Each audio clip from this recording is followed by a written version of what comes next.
All right, welcome everyone. Tonight is May 6th, 2026. The time is 7:07 PM, and I'm now calling to order the Baldwin Park regular city council meeting. Pastor Jackson, Pastor Flores, I know you've accompanied with a few other pastors. You guys can come and lead us in the invocation. If those of you who are able to stand, please stand.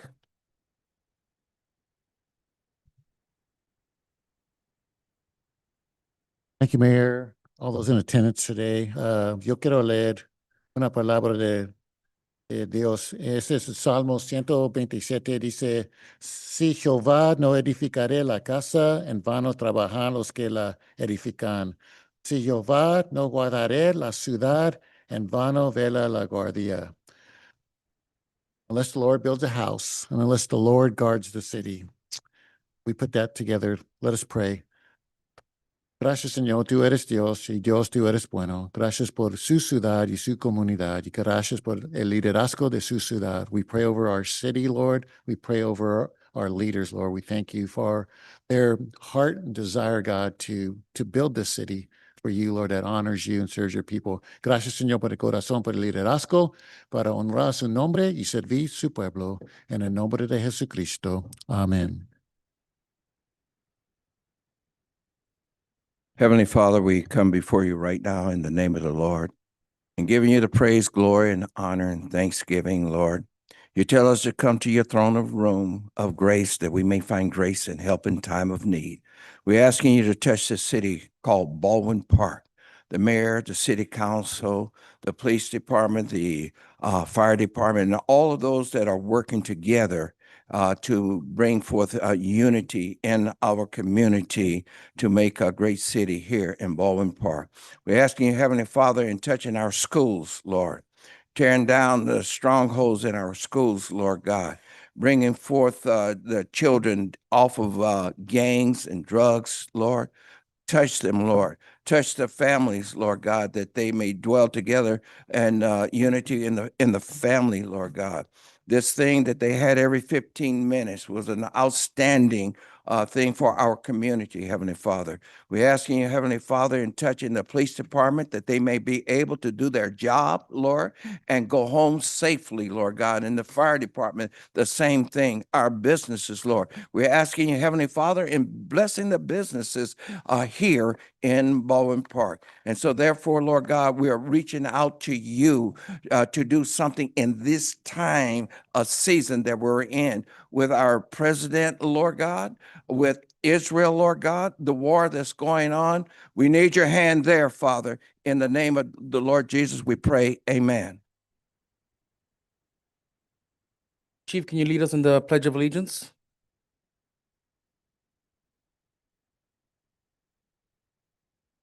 Pledge allegiance to the flag of the United States of America and to the republic which stands one nation under God, indivisible, with liberty and justice for all. Thank you for that, Chief. Thank you for that. Pastor Flores, Pastor Jackson. And all the other pastors as well. All right, City Clerk, can we get roll call, please? Mayor Damian, Here. Mayor Pro Tem Ayala, Here. Councilmember Avila, Councilmember Estrada, Councilmember Lozano. Here. Thank you. Thank you for that, City Clerk. All right, we have no announcements. Actually, I skipped, City Attorney, can you please report from closed session? Yes, thank you, Mayor and Council. We had 4 cases that were discussed during closed session. I have one item to report on, and that concerns Rookley Inc. versus City of Baldwin Park. A settlement was reached in that case. This is case number 22 STCV 28634 for a total payment to the city of $400,000. $300 payable upfront, which has already been made, plus another $100,000. $10,000 a month. So that has been executed, and I wanted to disclose that for the public record. Thank you for that, City Attorney. All right, we're gonna go ahead and move on to proclamations, commendations, presentations. Tonight, we are going to start, I'm gonna take this out of order for now. We're gonna go ahead and start with the proclamation declaring May 3rd through May 9th, 2026 as Professional Municipal Clerks Week presented to Christopher Sines, City Clerk, and Shirley Quinones, CMC, Chief Deputy City Clerk. Councilmember Estrada, can you do us the honor? Yes, thank you, Mayor. So I'm gonna go ahead and ask City Clerk to come up here.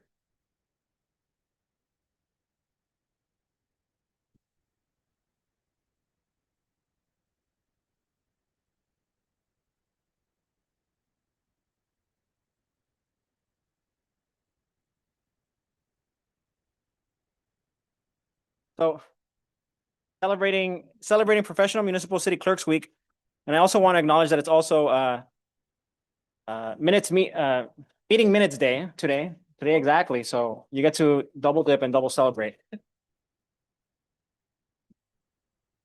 Read this proclamation.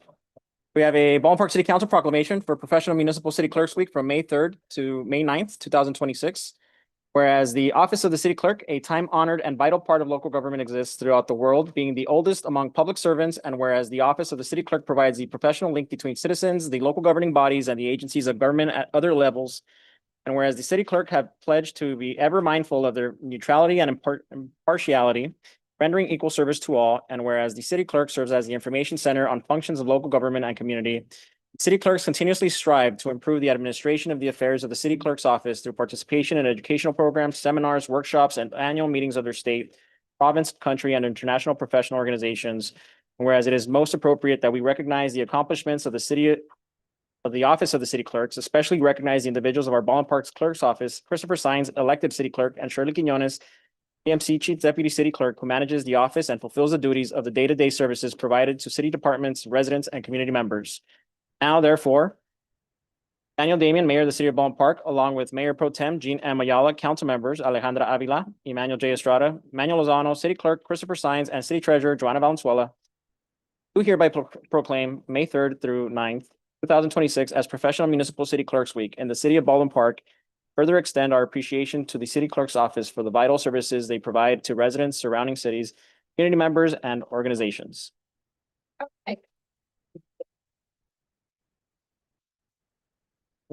Speech. Don't be looking at my email though. Thank you so much. Well, first off, thank you so much to the entire city council. I'm not a public speaker, so I definitely didn't have anything prepared to share. But I do want to give a big shout out to both Shirley and to Samantha for all of the work that they do on a day-to-day basis to ensure that we are giving the city the utmost transparency and the ability to be involved in the civic process. And so especially grateful to the entire city council, our mayor and council members for all that they do to support our office and helping us bring our city to the 21st century and to be able to have our community access us 24/7 via our website.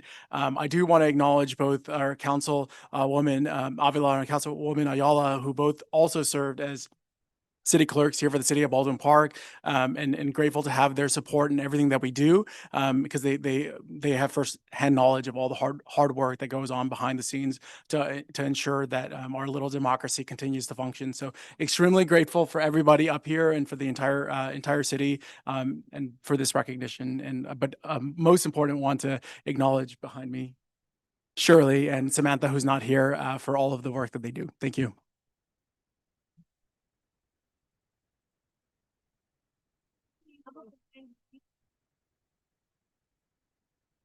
Mayor. Oh.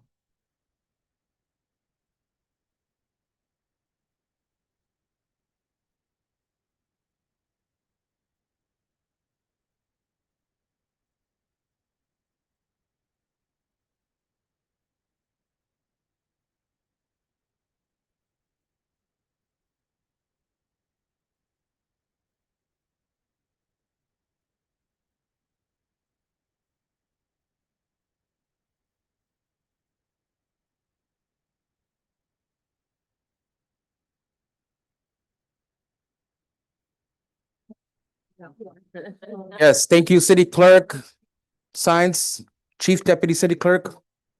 Know that your work does not go unnoticed. We appreciate everything you guys do for us. And then I just want to acknowledge a couple of people out in the audience. We have City Clerk Christopher Jimenez from the city of Montebello. And then we have, and we also have Commissioner Oliver Jimenez from the city of Montebello. And then we also have Geo with Senator Susan Rubio's office. All right, so now we're going to move on to the second proclamation, which is declaring May 2025 as Older American Month, presented to Shirley, I'm going to butcher your name, I already know. Chahui? Shirley Zhao, a 2026 Older American Citizen of the Year honoree, and this is going to be presented by Councilmember Manuel Lozano. This one I'm gonna do for her. So she's also going to be recognized as the 2026 Senior of the Year award. So she's going to get two recognitions tonight. Go ahead, Councilmember Lozano. All righty, I'll wait for it to come.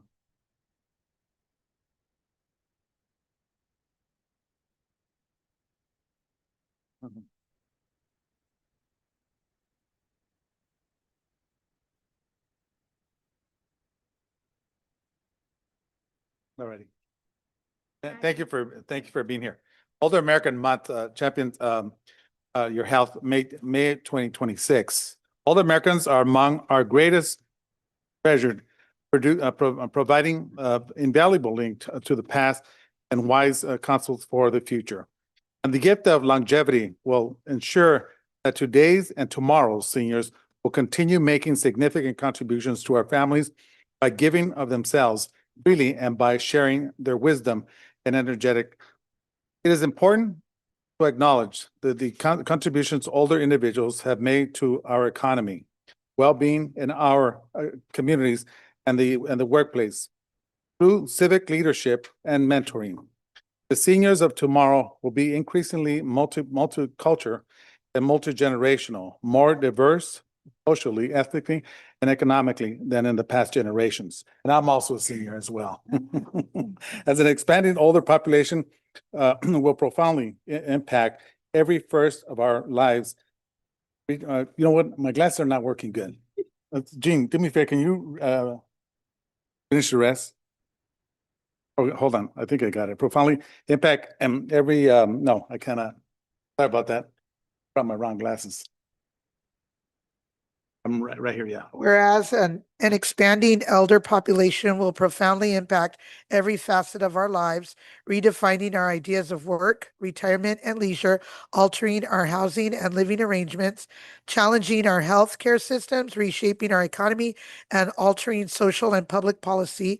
And whereas the opportunities and challenges that await us all as we begin a new chapter in human history require our continued commitment to the goal of ensuring that our senior citizens may enjoy active, productive, and healthy lives and do so independently, safely. Whereas the Declaration of Older American Month considers with the same recognition by the President of the United States with this year's quote, "Champion your health." This proclamation is presented to Shirley Chow.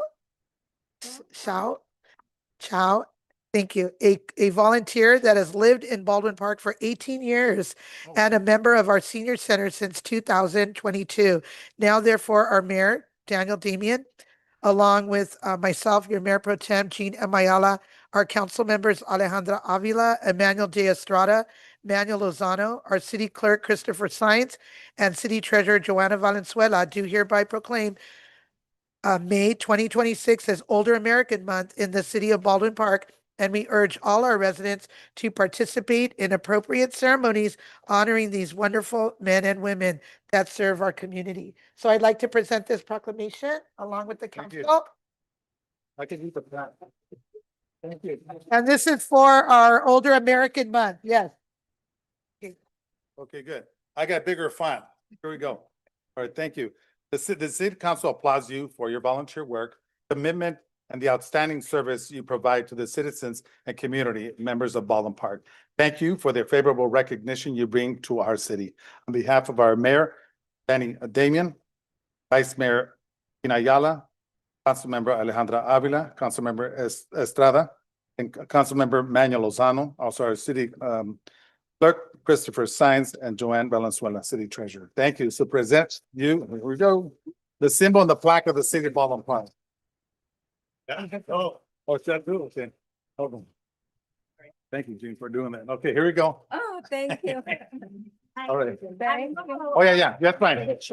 And then Rose is gonna translate a couple of words for her. So Rose, go ahead and translate. 乔甲卫，我现在翻译给你听。我们的市长议员今天晚上表彰你你是我们2026年度的杰出长者非常荣幸。我们保温公园城市的长者他们表彰你在志愿服务上奉献精神，以及对我们保温公园城市的市民跟社区所提供所有的确业服务感谢你为我们本市带来良好声誉和光荣，我们非常谢谢。谢谢。Thank you. Thank you. Thank you. Here, let's get it. Come in here. Come in here. Thank you, Jean.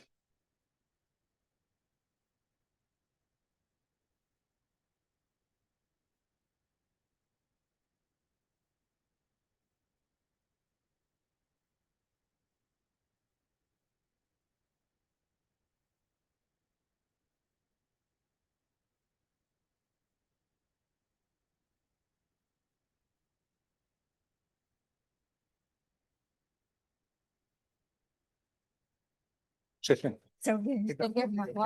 We got one more. Then we've got Gio from Senator Susan Rubio's office. Let me see the one.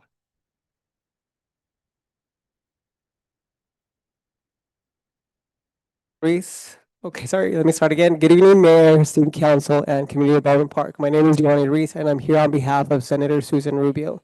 It's truly an honor to be here tonight to recognize outstanding individuals for their service and leadership in the community of Baldwin Park. I would like to congratulate this year's Senior Citizen of the Year. Your dedication, kindness, and contributions to this community have made a meaningful impact. And tonight, we celebrate you and all that you continue to do for residents of Baldwin Park. On behalf of Senator Susan Rubio and the state of California, it is my honor to present a certificate of recognition. Buenas noches, alcalde, concejal y comunidad de Baldwin Park. Mi nombre es Giovanni Ruiz y tengo el honor de estar aquí esta noche representando a la senadora Susan Rubio. Es un verdadero honor estar aquí esta noche para reconocer a personas destacadas por su servicio y liderazgo en la comunidad de Baldwin Park. Quiero felicitar a la persona mayor del año, Shirley. Su dedicación, generosidad y compromiso con la comunidad han dejado una huella importante. Y esta noche celebramos todo lo que ha hecho y continúa haciendo por los residentes de Baldwin Park. De parte de la senadora Susan Rubio y el Estado de California, es mi honor presentarle este certificado de reconocimiento. Felicitaciones. Congratulations, Shirley. I am so sorry.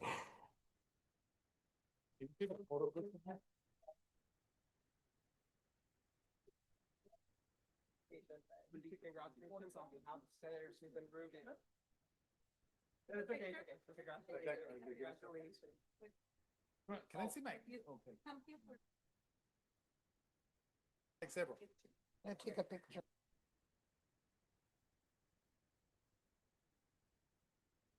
Oh, yeah, go ahead. Good evening. Thank you, Mayor and council members. I just want to say a few words. We're really honored to be able to give Shirley as honoree for this year's Older Americans of the Year. And I just want to say thank you to all of our seniors that came out today in support from our Julia McNeil Senior Center. That means a lot to us, and it means a lot to Shirley too. Thank you.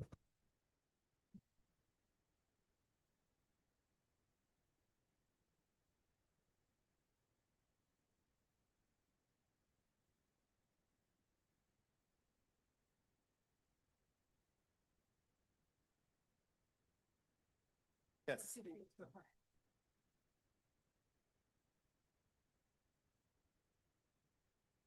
want to invite her family members.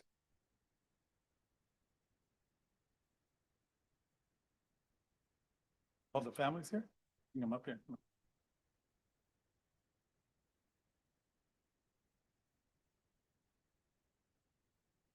Come up here. And we can get Shirley's family up here. to take a picture with her? Without us? Yeah. Without us?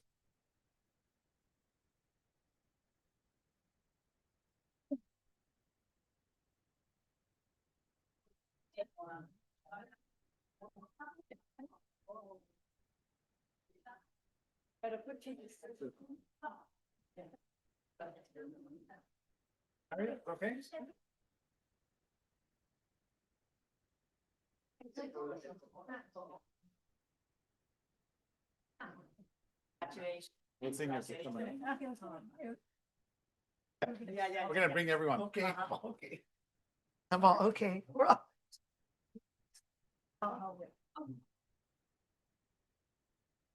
On this side too. Come on, everyone. Oh, yeah, all the way. We're calling.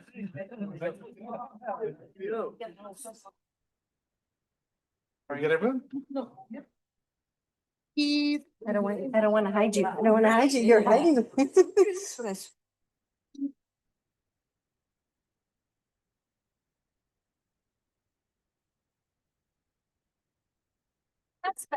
The husband cannot be. Can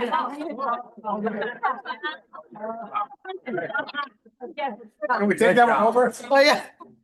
Good job, Rose. Good job. Good heroes.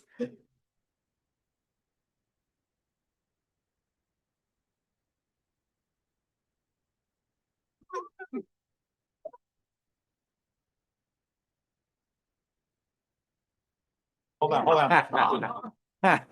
Several more, one more. Okay. One more. Hold on, Alejandra. Ready. Thank All right, thank you. you. We could share it. One more, one more. Oh, yeah. Make sure the hubby's okay. We're good. Squared away.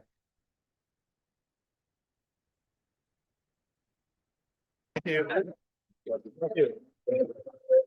Congratulations, Shirley.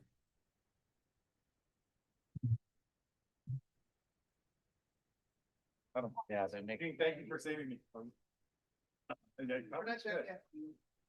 we're not done yet. We have a few more. Oh, that was nice.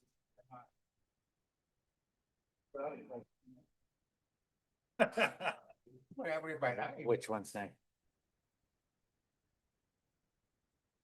And then before I move on, I just got scolded. I will make a motion to close special meeting. Can I get a second? Second. Special meeting is now closed. 30 minutes late, but it's closed. Do we have anyone in the audience for Looms for Lupus? No? Is there anyone here on behalf of Looms for Lupus? Fibromyalgia? No? Okay, we're gonna go ahead and move their presentations to the following meeting. All right, so next we're gonna go on to the presentation certificate of recognition presented to our very own Councilmember Emmanuel Estrada for being elected Board Chair to the San Gabriel Valley Regional Housing Trust.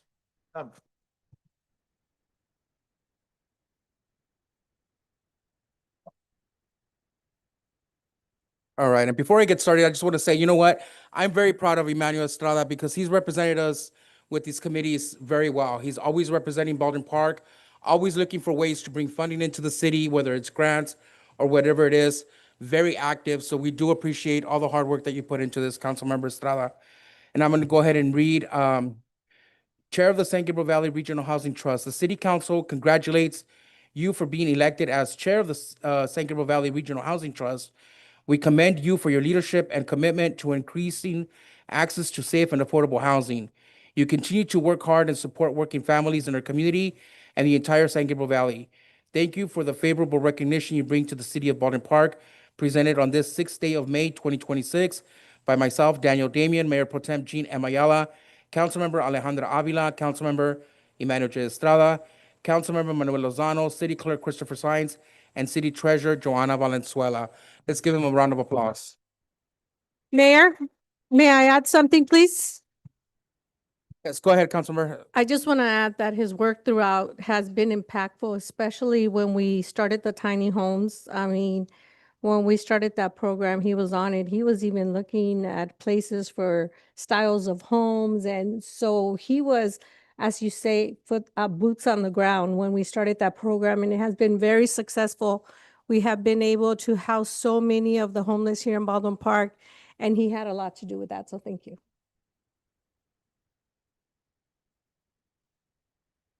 Councilmember Estrada, thank you very much for bringing the favorable recognition to the city of Baldwin Park and to the citizens. Thank you.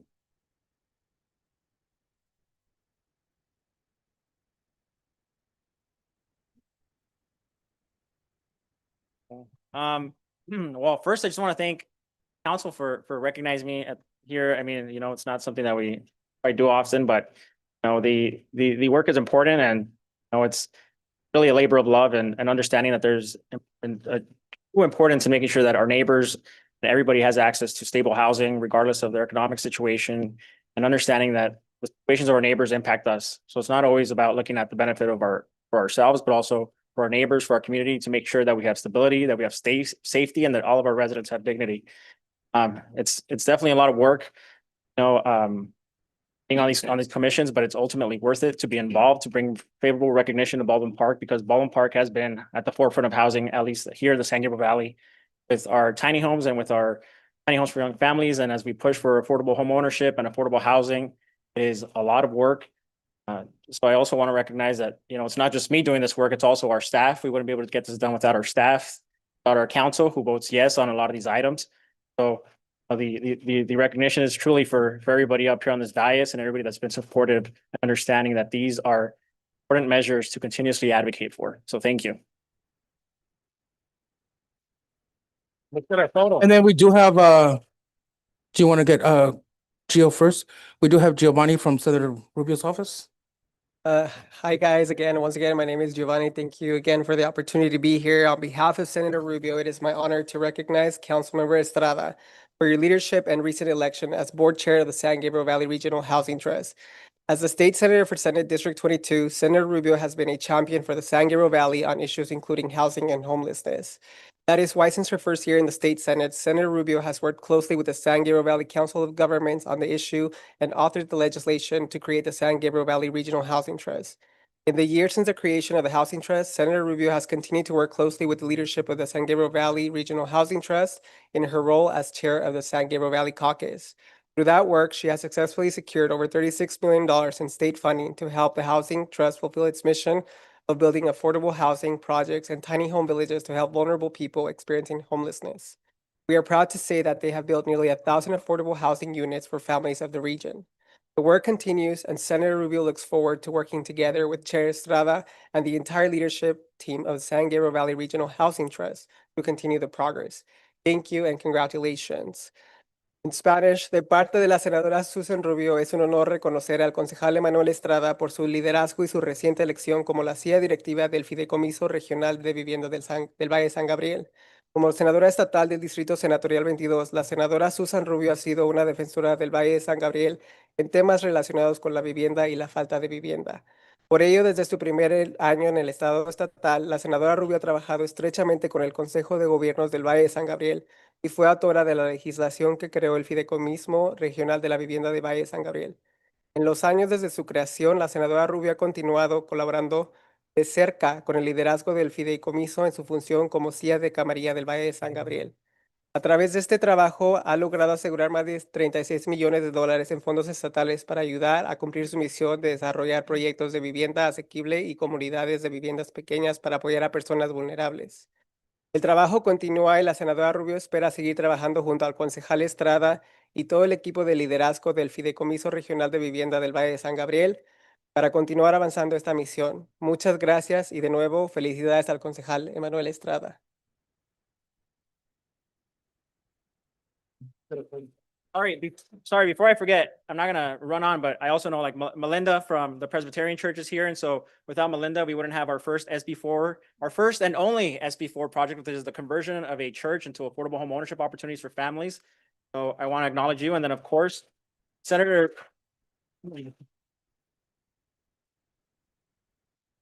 And then, of course, Senator Susan Rubio, who is not only from Baldwin Park, but is the senator who authored the bill to create the Regional Housing Trust.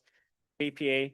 So, you know, it only makes sense that it was founded by a Baldwin Park resident, and now Baldwin Park gets to be at the chair. So thank you, everybody.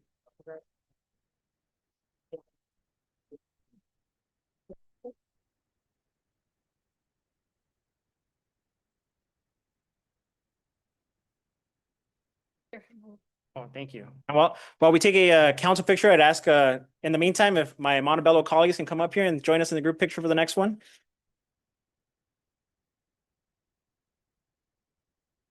Come on this side.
Hi, guys.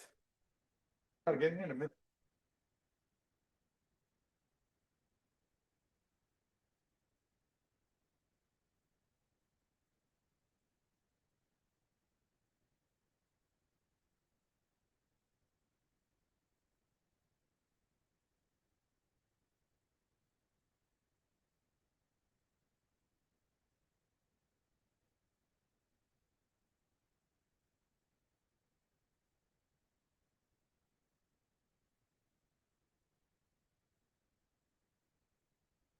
That's one.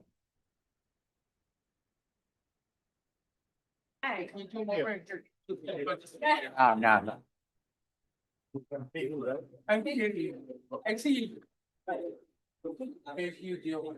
Pleasure. Thank you very much.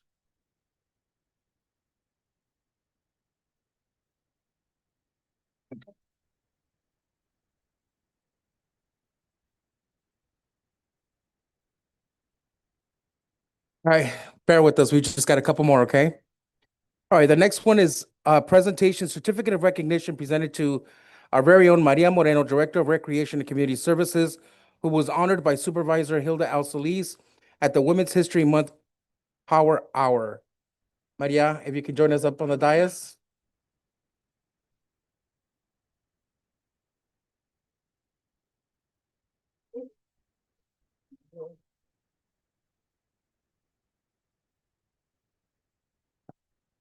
The City Council congratulates you for being selected as one of the honorees on behalf of Supervisor Hilda Al Solis. We commend you for your long history of volunteerism, leadership, and contributions as a long-tenured employee of the City of Baldwin Park's Recreation and Community Services Department. You're a true example of an extraordinary woman. Thank you for over 31 years of service and for the favorable recognition you bring to our community. Presented on this 6th day of May 2026, by myself, Daniel Damian, Mayor Pro Tem Jean M. Ayala, Councilmember Alejandra Avila, Councilmember Emmanuel Estrada, Councilmember Manuel Lozano, City Clerk Christopher Sines, and City Treasurer Joanna Valenzuela. Here's your certificate, Maria. Just know that we're very proud of all the work that you do, and it was a very well-deserved recognition. I know you've been with us for 31, so we're just gonna ask for another 31 of you, okay? Want to say a couple of things? Oh, thank you. First, I would like to thank Councilmember Emmanuel Estrada for the nomination, as well as for Supervisor Hilda El Solis for the recognition, as well as you, City Council, and as well as my colleagues and my staff, RCS staff.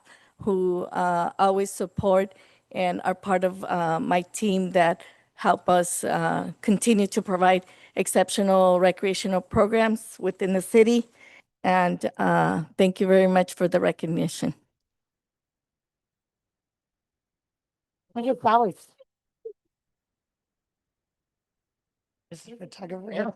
Oh my God, we were like she ran away. She ran away. Okay. How you doing?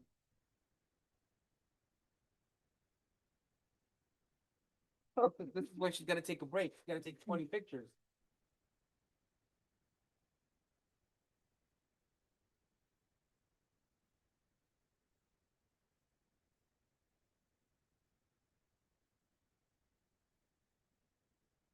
Thank you. Thank you. Thank you again. Thank you. Thank you, Maria, for all that you do. If any of you have not seen her, I'm sure you have. She's always running around making sure that the community gets the best programs here in our city. So she is the brain behind all those events. So thank you, Maria, for being you. Thank you.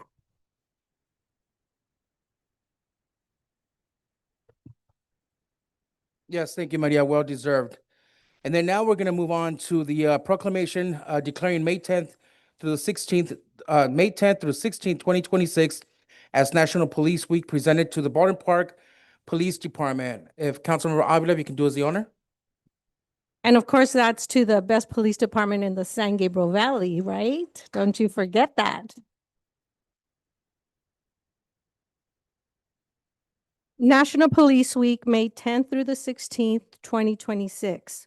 Whereas National Police Week is observed annually to honor the courage, sacrifice, and dedication of law enforcement officers who serve to protect, and whereas we recognize the dangers of the law enforcement profession and understand the difficulties in performing the duties and responsibilities of all law enforcement officers who are dedicated to protect all city residents and visitors with respect and dignity against deception, violence, and disorder. Whereas more than 800,000 law enforcement officers serve communities across the United States, including the 65 sworn officers of the City of Baldwin Park, which include the Chief of Police, captains, lieutenants, and sergeants.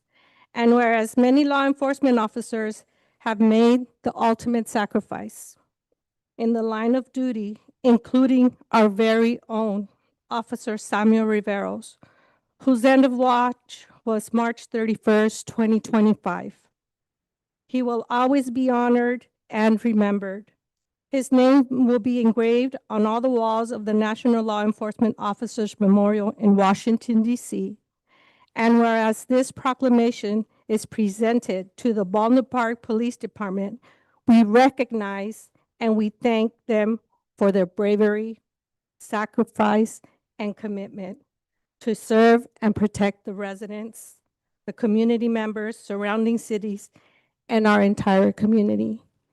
And I know that I'm not the only one that feels grateful for having such a great team here in our city. You guys are amazing.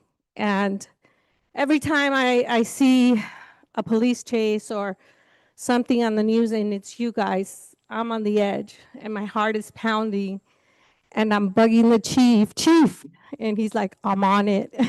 Right, Chief? But I'm very proud of you all. I love the unity. I love how you work with every single community member and every single one of us.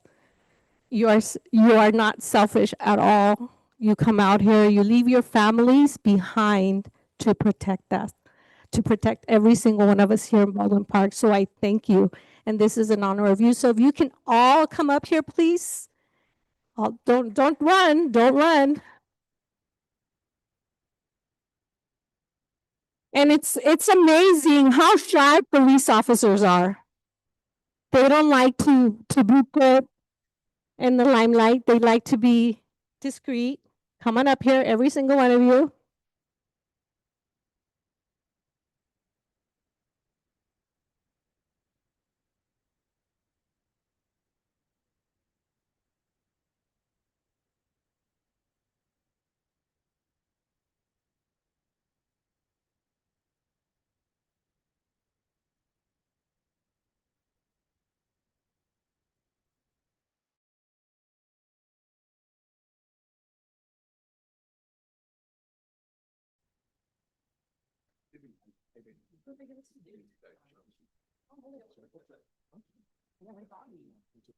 Thank you, Chief, for bringing such a great shirt.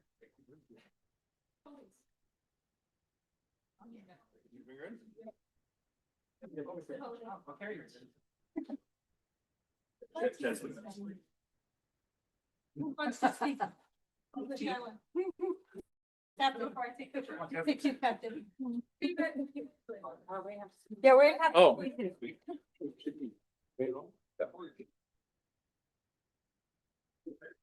I just want to take a quick moment to thank the mayor, the mayor pro tem, city council. It's rare we get the acknowledgement that sometimes we feel that we deserve, but more importantly, it's our honor to stand up here. As most of you know, we did lose an officer last May 31st, Officer Samuel Riveros.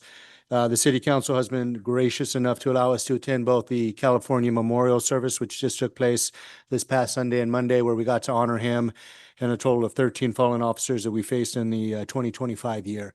Next week, we have the opportunity and the distinct honor of also going to Washington, D.C., where our officer will be memorialized on the National Monument for the law enforcement officers out there.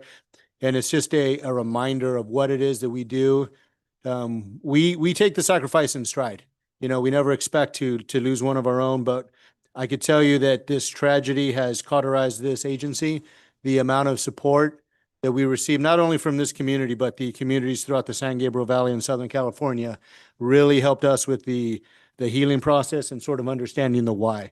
The brave men and women that I've had an opportunity, along with the chief, to be a part of their hiring, their mentoring, and their stewardship of our agency has probably been the best honor of my life up to this date as far as my law enforcement career is concerned. So, Chief, I want to thank you for your mentorship, your guidance, your leadership throughout this department. And just again, a quick acknowledgement to the city council that has been supportive of us throughout these endeavors, through honoring of Samuel Riveros and the opportunities and the decisions you guys are making. We truly appreciate this. So thank you.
Thank you, everyone. And to our Baldwin Park Police Department, just know that your work does not go unnoticed. We thank you guys every day for the commitment that you have for our communities. So thank you very much, PD. All right, we're going to move on to our last presentation. This is the declaring May 17th through 23 as National Public Works Week, presented to the Public Works Department. Mayor Pro Tem, you can do us the honor. Thank you, Mayor. And I'd like to have all of Public Works, please come on up, from our director all the way down. If you're here from Public Works, come on over. And this is just a small, thank you, yeah.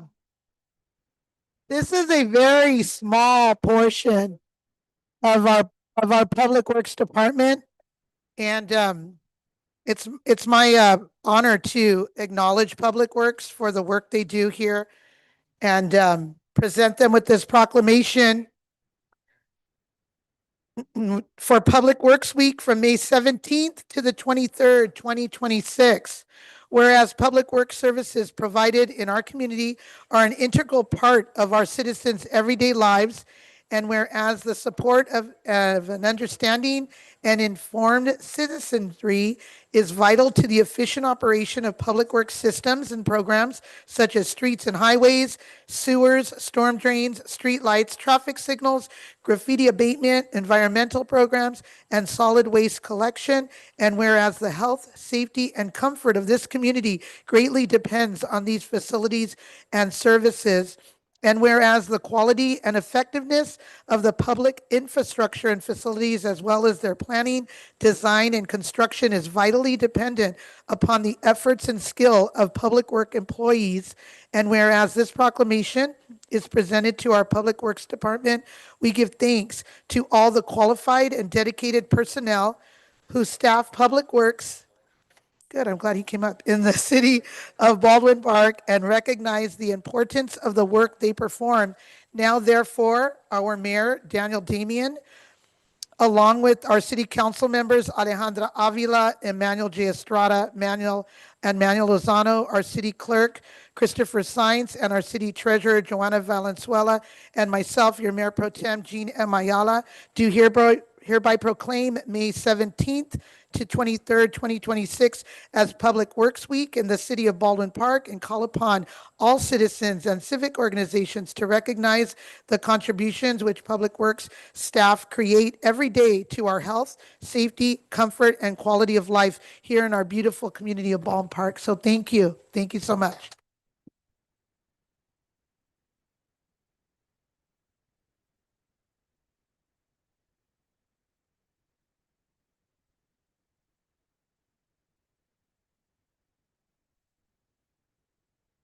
I don't have a speech ready for you all, but I just want to thank you for the honor. I know it council supports us and the public. Thank you all for just being here and just honoring the group of people that make all this happen. Thank you.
Thank you, Public Works. We appreciate all the work that you guys do for us.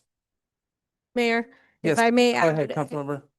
as you know, we have had a few natural disasters, and guess who's out there all night making sure that our drains are draining, that there are no trees blocking our streets, that are no trees endangering any house. It is Public Works Department there. They work behind the scenes. They're on call 24/7, just as our PD, and they work hand in hand for the safety of our communities, of the community. So thank you, Public Works, for everything that you do. Thank you for that, Councilmember Avila. Yes, thank you, guys. Thank you, Public Works and our police department and everyone that was here tonight. Before I move on, I do want to close on behalf of one of our seniors who just recently passed away. I'll go ahead and read a short bio of his. The city of Baldwin Park proudly honors the life and legacy of Arminio Bill Alvarez, a devoted volunteer and beloved member of the Julia McNeil Senior Center community.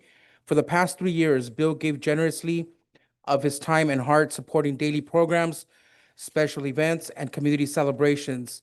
He made people feel welcome with his warm smile, kind words, and uplifting presence. In October 2025, Bill was named Senior Prom King, a moment that perfectly captured the joy, spirit, and connection he shared with everyone around him. Bill will be deeply missed, but his kindness, dedication, and the friendships he built will continue to live on in the senior center and in the hearts of all who had the privilege of knowing him. On behalf of the City Council, we extend our heartfelt condolences and gratitude for a life so beautifully lived and service to others. And just really brief on Bill, I got to know him at the senior center, always there volunteering, always there with a smile, always dancing, always helping out the rest of the seniors there. And it was a tragic, sad news to hear that he had passed away. They will be having his memorial service tomorrow morning at 8:30 in the morning at St. John the Baptist Catholic Church. So we close on his behalf. Mayor? Yes, go ahead. Also close on behalf of Natalie Loera Gutierrez, born July 27th, 1932, and passed March the 12th, 2026. This is a person that's lived here in Ballpark for decades. And actually, her husband used to work for us, Sister Al Gutierrez, who used to work part-time for us. So our deepest condolences. I was able to attend the services for her. So we'll close on her behalf. Thank you, Mayor. Yes, thank you for that, Councilmember Lozano. All right, we're going to go ahead and move on to public communications. Chief Deputy City Clerk, do we have any speaker cards? Go ahead and call up for speaker. My speaker's not working. We do have 5 comment cards. The first one is Irma. Oh, I can't see.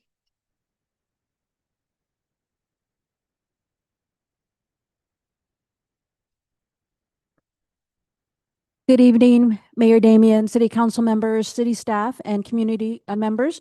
I wanted to tell you about some of our items featured on our library's website for this month. We continue the One Book, One Coast with George Takei. There is a new LA County Library card. It's called the Summer of Soccer. So it's a special card. You can look on the website that has soccer balls on it, and it's a special card that we can get this summer. We're also celebrating Asian American, Native Hawaiian, Pacific Islander Heritage Month, Mental Health Awareness Month, Jewish American Heritage Month, Foster Care Awareness Month, Older Adults Month, and we have a Neighbors United Against Hate lawn sign, which I have here today. And these lawn signs can be picked up at the library's website. At the library, and we're partnering with a company a group called LA versus Hate. That information is found on our website. I'll tell you about some other programs that we have going on at the library. We have our applications for summer teen volunteers. So the applications went out April 28th through May the 16th. If you know teens that want to be part of the Summer Discovery Program and volunteering at the library. On Wednesday, May the 13th, we're having the Triple P Positive Parenting Program Seminar. And that's from 6 to 7:30. It's join us to learn about the Positive Parenting Program and explore strategies to take home and try with your family. This seminar will lead to an accredited Triple P Positive Parenting Program. Will be led by a Triple P Positive Parenting Program librarian. We also have a program for teens. It's storytelling through fiber art. It's on Thursday, May the 14th from 4:30 to 5:30. And it has to do with our One Book, One Coast program. We all are also restarting or actually having our Smarty Pants story time. So that's for preschoolers and toddlers. That's going through May the 14th on Thursdays from 10:30 to 11. This Friday, our baby story time is kind of taking a couple of weeks off, but we're having yoga for babies and toddlers. So that's going to be Friday, May the 8th from 11 to 11:45. And then sort of just hot off the presses is our Star Tutoring Summer Session. So it's going to be free small group tutoring in math or reading. It's going to be June 16th through August the 6th at Baldwin Park Library. And families can go to lacountylibrary.org/star tutoring to sign up for tutoring for reading and math this summer. And again, that's for for students enrolling in grades 2 to 7 in the fall. So that's our summer program. Thank you for your time. Next, we call Nathaniel Solo with Friends of the Baldwin Park Library.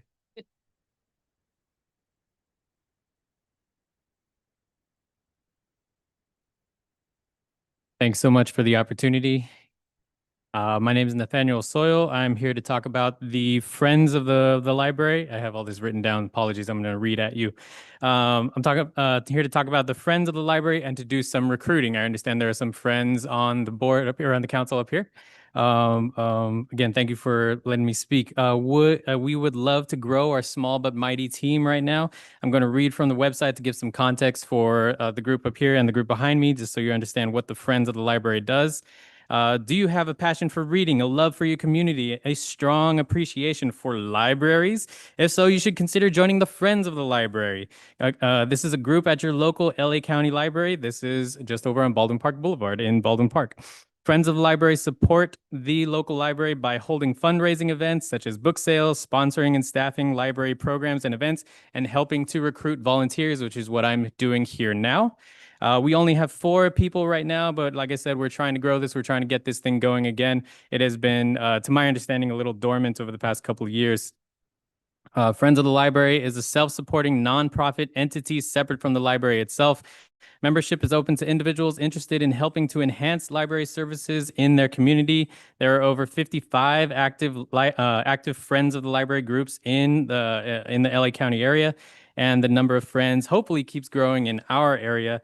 To learn to become a friend, you can contact the library again just down the road on Baldwin Park Boulevard, or email Friends of the Library BP, as in Baldwin Park, at gmail.com. Again, Friends of the Library BP at gmail.com. Now I'm going to entertain you with the song of the Friends of the Library. I'm just kidding. That's not a real thing. Please join the Friends of the Library. Thanks so much.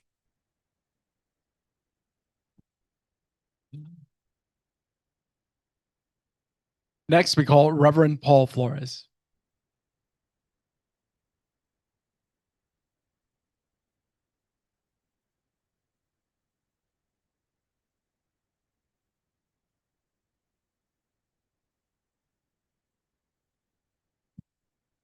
Good evening, Mayor, Mayor Pro Tem, Council. Paul Flores, pastor, Church of the Redeemer, 3739 Monterey Avenue, Baldwin Park, since 1961. We are concerned, like many are, of the recent crisis that was in our city this past month, including the car chase, the shooting across the street from our church, the killing of a young man on Bess, and then the tragic deaths of the family on Millbury. So we are declaring as pastors and clergy of the city of Baldwin Park, joining with the nation on tomorrow as National Day of Prayer. But we're also making it a national or community day of prayer for Baldwin Park. So we will be meeting tomorrow. My church will be hosting that at 3739 Monterey Avenue, Baldwin Park at 10 a.m. It'll be led by Pastor Jackson, our police chaplain, and we invite all of you to participate. I gave you a little pamphlet that gives you the 7 themes that we'll be praying on, including our city, our government, and our police department for our protection and the safety of all those in the city limits. Bring a peace to the city, and we know that unless the Lord guards the city, that we all do this in vain. Thank you for your time, and I appreciate your support. I hope to see you tomorrow. God bless.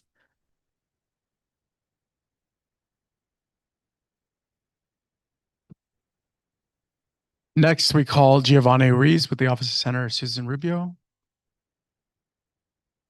Okay. And next we call Cindy Rubio.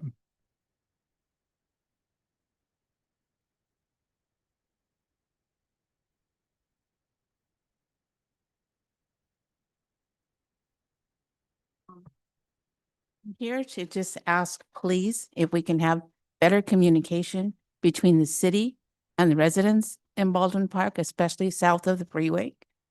We've made several changes to programs that concern the people. They use the bus system, they use the new micro system, and they have no clue what's going on. And then they're referred to a website or a QR code, which most of the people that live in that area are seniors and have no idea what you're talking about. There's no signs on our side of the neighborhood. The closest information is at the Kaiser bus stop. A lot of the people in my neighborhood do not go to the senior center. They're not participants in that, and they don't know what's going on. The bus system is closed on the weekend now, and we use the micro. That system, no one knows how to use it. There's see people sitting there waiting for the buses on the city website. It still shows that the transit is going to pick up at certain times in the same locations at the same bus stops. When you do use a QR code, it tells you that you need to register. Most of the residents in my part of the city do not know how to register. They use jitterbug phones or phones that are flip phones or phones that their grandkids didn't want anymore, and they use those. They don't know how to do any of that. And there's no assistance for them unless they go to the senior center. They need assistance on our side of the freeway to understand what's going on. When you drive by and you see a lady sitting there with her children waiting for the bus that you know is not going to come, it's very difficult to watch. And they're sitting there for an hour. They're sitting there waiting for the bus to come. A lot of people don't have cell phones. So we need better communication, and we need help to let people know what's going on, specifically south of the freeway. We have no shelters to go to look at the sign that has a QR code. We have no way to understand what's going on. Once you register for the micro, it tells you to enter your debit card or your credit card to pay. But then once you go to that, it doesn't let you pay with your debit or credit card. You have to pay with cash. It doesn't accept tap cards. It's a big mess, and we need help. So if you could please do something to communicate better, it would greatly appreciate it. Thank you.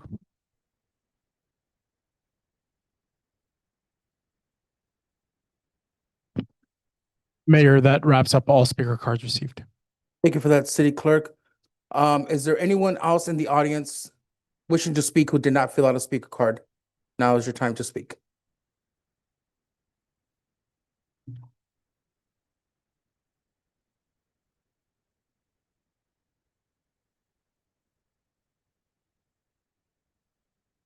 Hello, everyone. My name is Alyssa Sandoval. I am an 8th grade student at St. John the Baptist School. I would like to invite everyone to our Paris Fiesta on May 15th, 16th, and 17th, where there will be lots of food, games, ride, music for everyone to enjoy. I would also to like you know, along with the Fiesta, there are candidates who are running for Fiesta King and Queen. They sell raffle tickets for $1 each. The candidate who sell the most tickets is named King or Queen and win $2,000 scholarship towards their upcoming high school.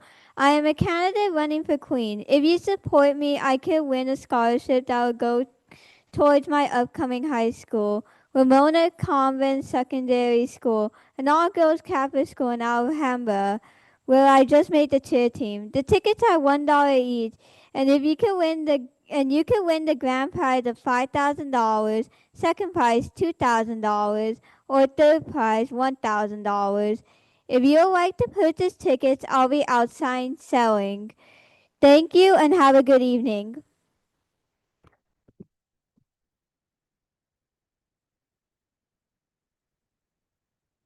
Thank you, and I hope you win.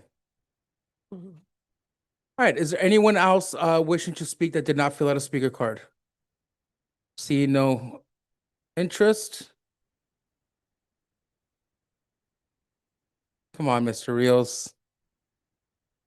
How are you tonight? Good to see you.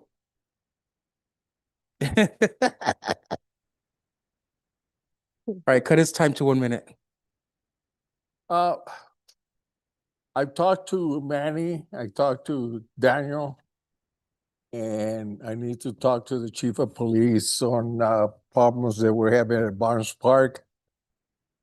There's people going in there at nighttime, riding their dirt bikes. Not only that, but at the Walnut Creek too, they're doing the same thing.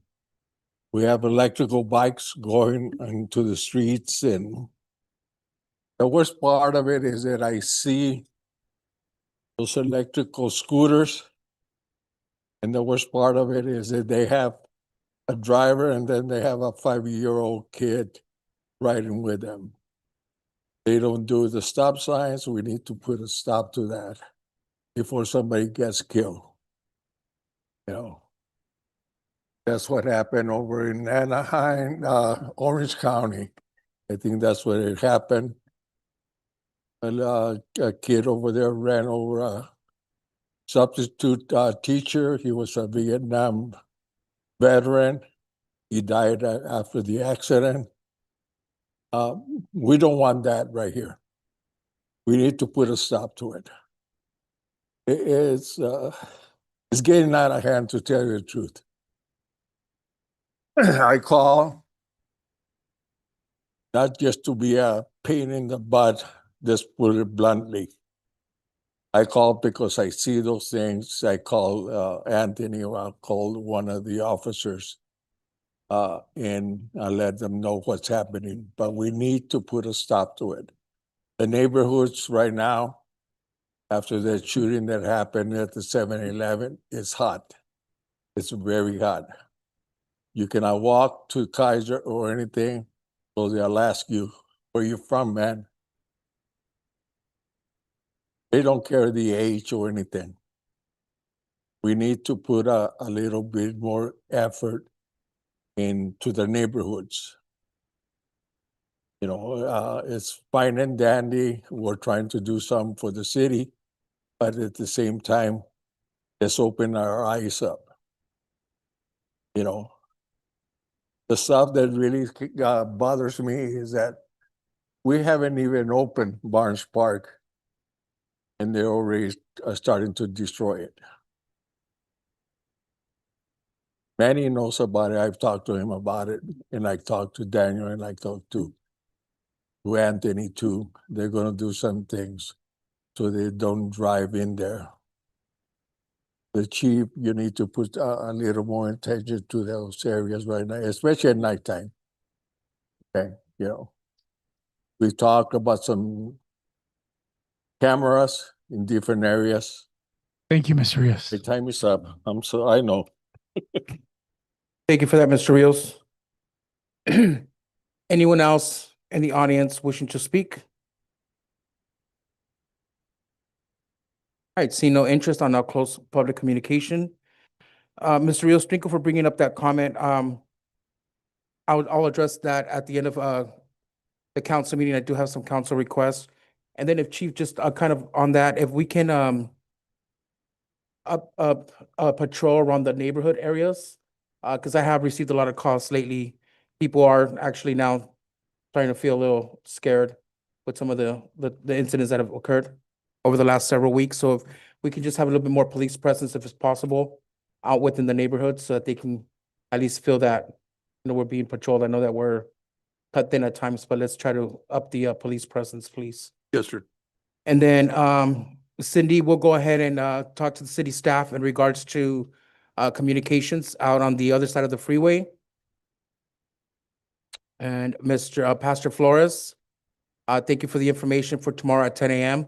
Hopefully we can make it there after the services. Anyone else on the council wishing to address any of the public comments? Yes, Mayor, if I may. Go ahead. If we can, I know I had asked if we can put something on that side of town where Miss Cindy lives, like a board or something where the community members can access it closer. I know we discussed that. If you can update us on. So Councilmember Avila, I suspect that should be completed in about 8 weeks, maybe less.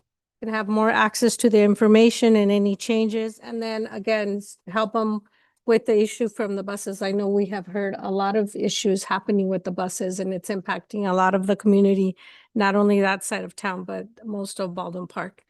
And I know there is a lot of concern over the last few weeks, there has been a lot happening in the city of Baldwin Park, unfortunately. And I know PD is doing the best that they can to mitigate the issues. I know we have a great gang unit that are constantly working on plans and programs. Of course, they cannot disclose what the plan is and what they're working on, but I can assure you they are working on that situation. And as community members, we need to be vigilant. Some of the situations that happen, it's mental health that's happening. And you all know we're having a mental health walk here in our city soon. But that's one of the biggest problems I see with all the tragedies that are happening. It all goes back to our mental health. So let's be vigilant of our friends, our family, our neighbors, to check on them. And if you see that there may be something wrong, report it so the people can seek the help that they need. But know that our PD is working on mitigating the problems here in the city. It has been different situations, not just one. So it's hard to pinpoint exactly what it is, but it is going back to IC mental health. So let's be vigilant of everyone so that we can help each other and maybe stop some tragedies. Thank you. Thank you for that, Councilmember Avila. Mayor, thank you. I too want to just thank everybody for coming to speak at public input and give us your concerns. I agree with my colleagues in terms of the safety of this community. It's something that is concerning to all of us. The occurrences that have been happening, and we are in a great community, and we all just need to be, like we said, a little vigilant in ourselves and looking out for one another. So I too would ask you, Chief, just to up the patrol, the visibility of the when they're out on patrol. I know they are out there. It's just when you see an officer, it makes you a little bit more calm. So I would encourage that. And like I said, I thank everybody for coming to speak, and I know some of the issues are going to be addressed and handled. I do want to thank Miss Alyssa for coming. I really appreciate you coming, and as you know, I graduated from St. John's, so I really appreciate you coming and speaking. This can be kind of hard to come and speak to a group of people, but I know that St. John's has prepared you for something like that. So, we just do it. So I congratulate you for getting into Ramona Convent. I too went to an all-girls Catholic high school, so I appreciate that, and that's the choice that you've kind of carved out for your path. So congratulations on that, and good luck, and hopefully on the Saturday. So friends, if you can, try to help her out. So thank you. And I already have. So thank you, Ms. Alyssa. Thank you, Mayor. Mayor? Yeah, just also, Chief, want to just obviously recognize the police officers. I know they do a tremendous job. The thing that we need to definitely concentrate, I know that Captain Hendricks was a part of it, and you recall the suites that we had here, Captain, years ago, and back when you started in '99 and back in the early '90s, and a good portion of these individuals were kicked out of the city and up. I'm not going to mention the county to offend a county, but nevertheless, we're tossed on. I think that we need to definitely be tough and send a very clear message to these punks, which are very few, just to let everyone know, they're very few. The unfortunate part is what happens, Chief, and you're the expert, is that little crimes like this occur, there goes the whole neighborhood. When in essence, the city is safe and you maintain a good record. And that's I would say that the city is a safe city. And that's one of the reasons why people are moving to the city. It's ideal because of the locations and so on and so forth. But I think we need to be tough on these punks. We need to do it and lock them up, or get all the different agencies throughout the county, and let's go knocking on doors 2, 3, 4 in the morning. Those that are on parole or whatever the case may be, just to send a very clear message, because the way it was done at one time, it was tough, but it was a necessity. And that's the reason how we were able to, all of us together, clean up the city and bring all the different types of commercials that we have here in the city. We cannot allow these individuals to run the streets under any circumstances, even though it's a very small group, to let everyone know. So there's no panic. It's a very minute group that could be controlled and send the message. Thank you, Chief, and thank all the officers for the wonderful job that they do. Yes, sir. Just to comment on that, we do operations, and we've done it with the multiple agencies here in the city. So we will continue to do that. Thank you, sir. Thank you. Yes, thank you, Chief, because you guys have done a an amazing job with that. So continue the hard work and let's get these people off our streets. And then I'm sorry, I'm going to reopen public communications. We did have a member of the audience here that did not understand English, so we do have an interpreter ready. Señor, si gusta subir al micrófono para hablar. ¿Mande? A un lado de usted. No, después Mire. podríamos hablar, pero ahorita tiene 3 minutos para dirigirse al... Mi situación es esta, un oficial de policía. Pongan el micrófono, por favor, para que lo escuchemos. Soy litigante de las cuentas de Facebook de la demanda colectiva de Facebook ahora del 2023. Pero mi ex novia me robó mis códigos de las cuentas y un policía que es de aquí de Baldwin Park está ayudando a ella. Quiero saber si no me puede ayudar porque ellos me tienen como homeless ahí en el río San Gabriel. Están trabajando con la brujería y ya estoy harto de eso. Llevo 6 años así y aquí tengo el nombre del oficial. No sé si puede hablar con usted o lo digo al público, que usted vea. Son 128 cuentas las que tengo de Facebook. Pause this time really quick, yeah, please. So, Soy el único litigante aquí de California con 128 cuentas de Facebook.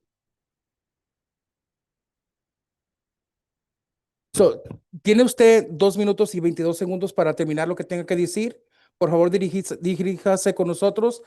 Si gusta, puede dejar su información con nuestra city clerk y alguien se puede comunicar con usted después, pero ahorita puede seguir hablándonos con los 2 minutos que le quedan, ¿ok? Lo que quiero es que si no me puede ayudar, porque yo el día 12 de este mes, yo tengo corte con él. Voy a mandarlo llamar porque él me levantó cargos de casos que ya tenía yo viejos.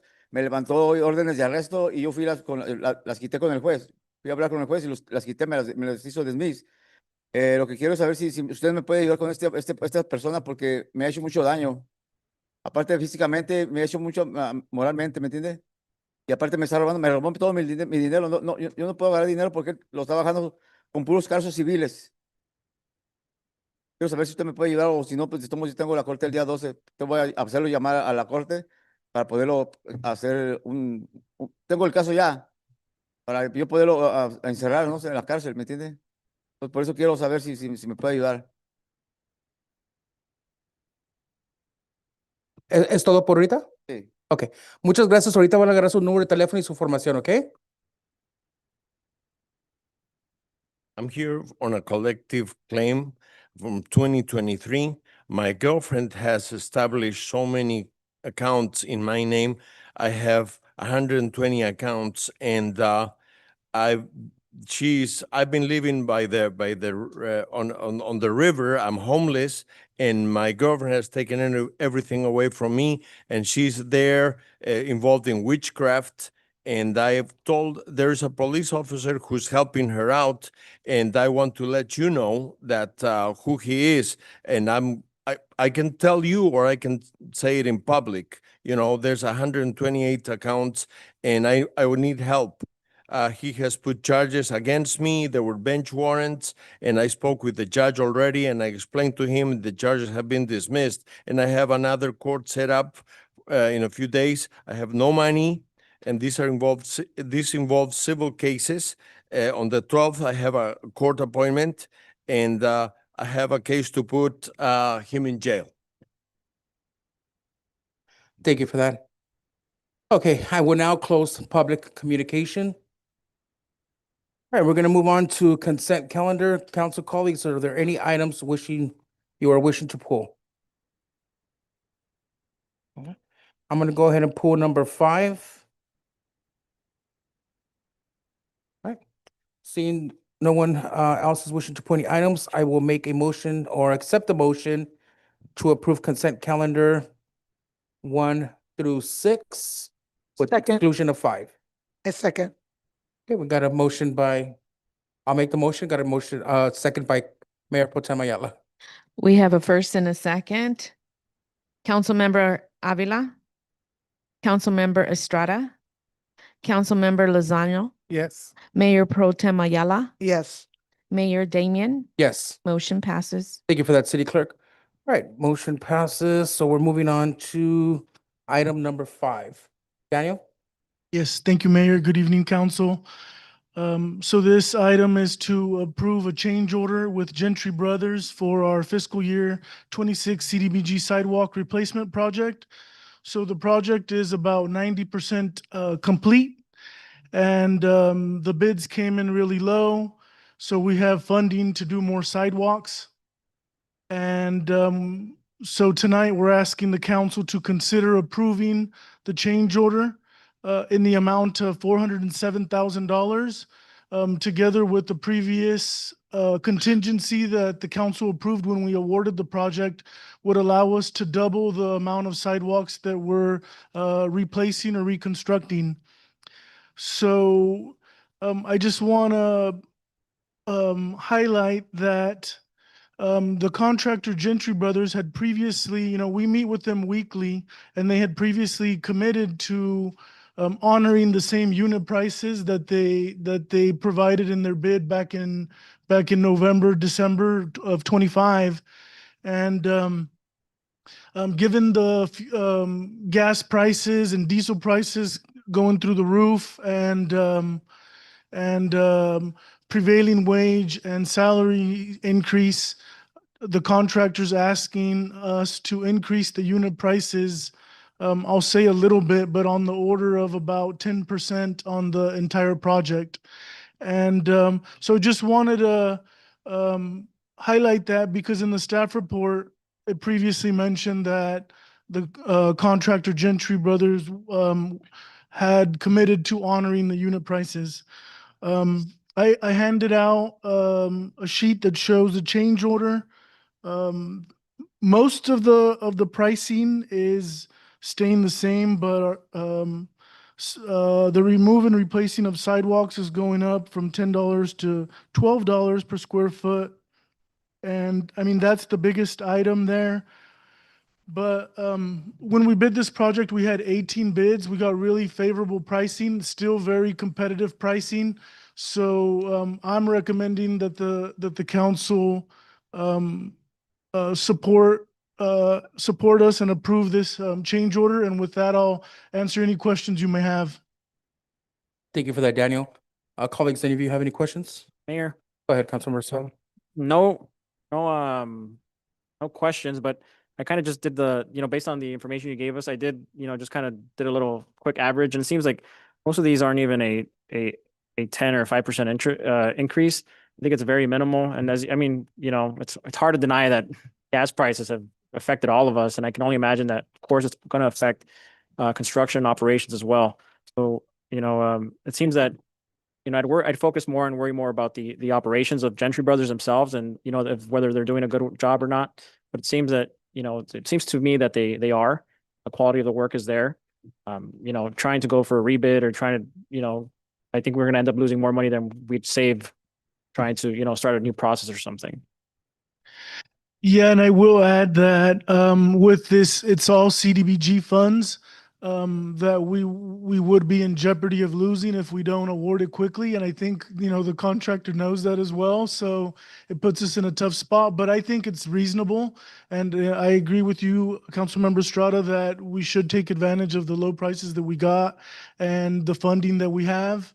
And it's a great opportunity to continue replacing sidewalks like we've been replacing the last several months.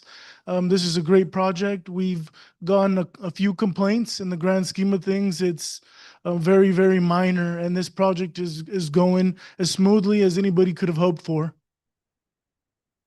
And they've been with us, Mayor, for years. Yeah, no, I agree. And I don't want to lose the momentum that we have right now. We've gotten a lot of sidewalks done. I know we still have to hit a lot more, but I looked at the price increase and it's not significant enough to go back out for RFPs. So does anyone have any other questions? Does anyone want to make a motion to approve Make a motion. with the adjustments of the new pricing increase? I second. No, Councilmember Estrada. Motion by Councilmember Estrada, second by Mayor Pro Tem Gina Mayala. City Clerk, can we get roll call, please? Yeah, we have a first and a second. Councilmember Avila, Councilmember Estrada, Yes. Councilmember Lozano, Yes. Mayor Pro Tem Ayala, Yes. Mayor Damian. Yes. Motion passes. Thank you for that, City Clerk. All right, now we're going to move down to reports of officers. We got the approval of the 2026 annual report for military equipment. Who will be, is that a presentation or do we have a report? Captain? Captain?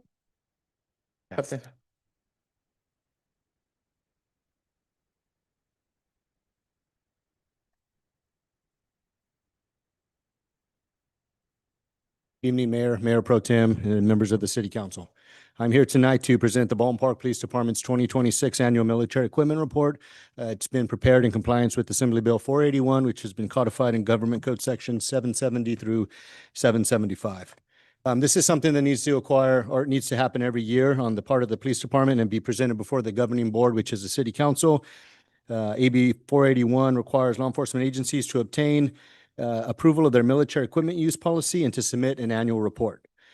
Just to kind of give you guys an oversight, this report needs to cover 6 specific areas.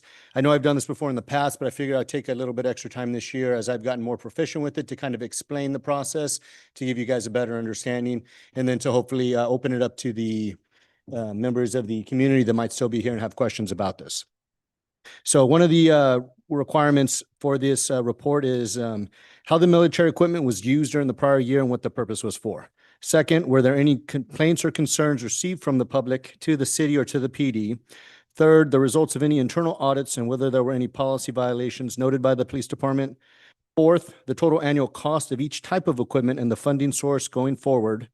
We need to report the quantity of each type of equipment currently in the department's possession. And finally, any equipment that the department intends to acquire within the coming year.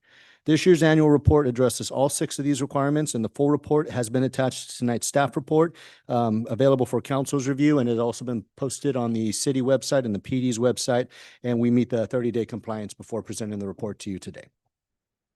Before coming to this evening, the department, as I mentioned, completed all the steps. On March 26th of this year, that was when the annual report was submitted to the city clerk.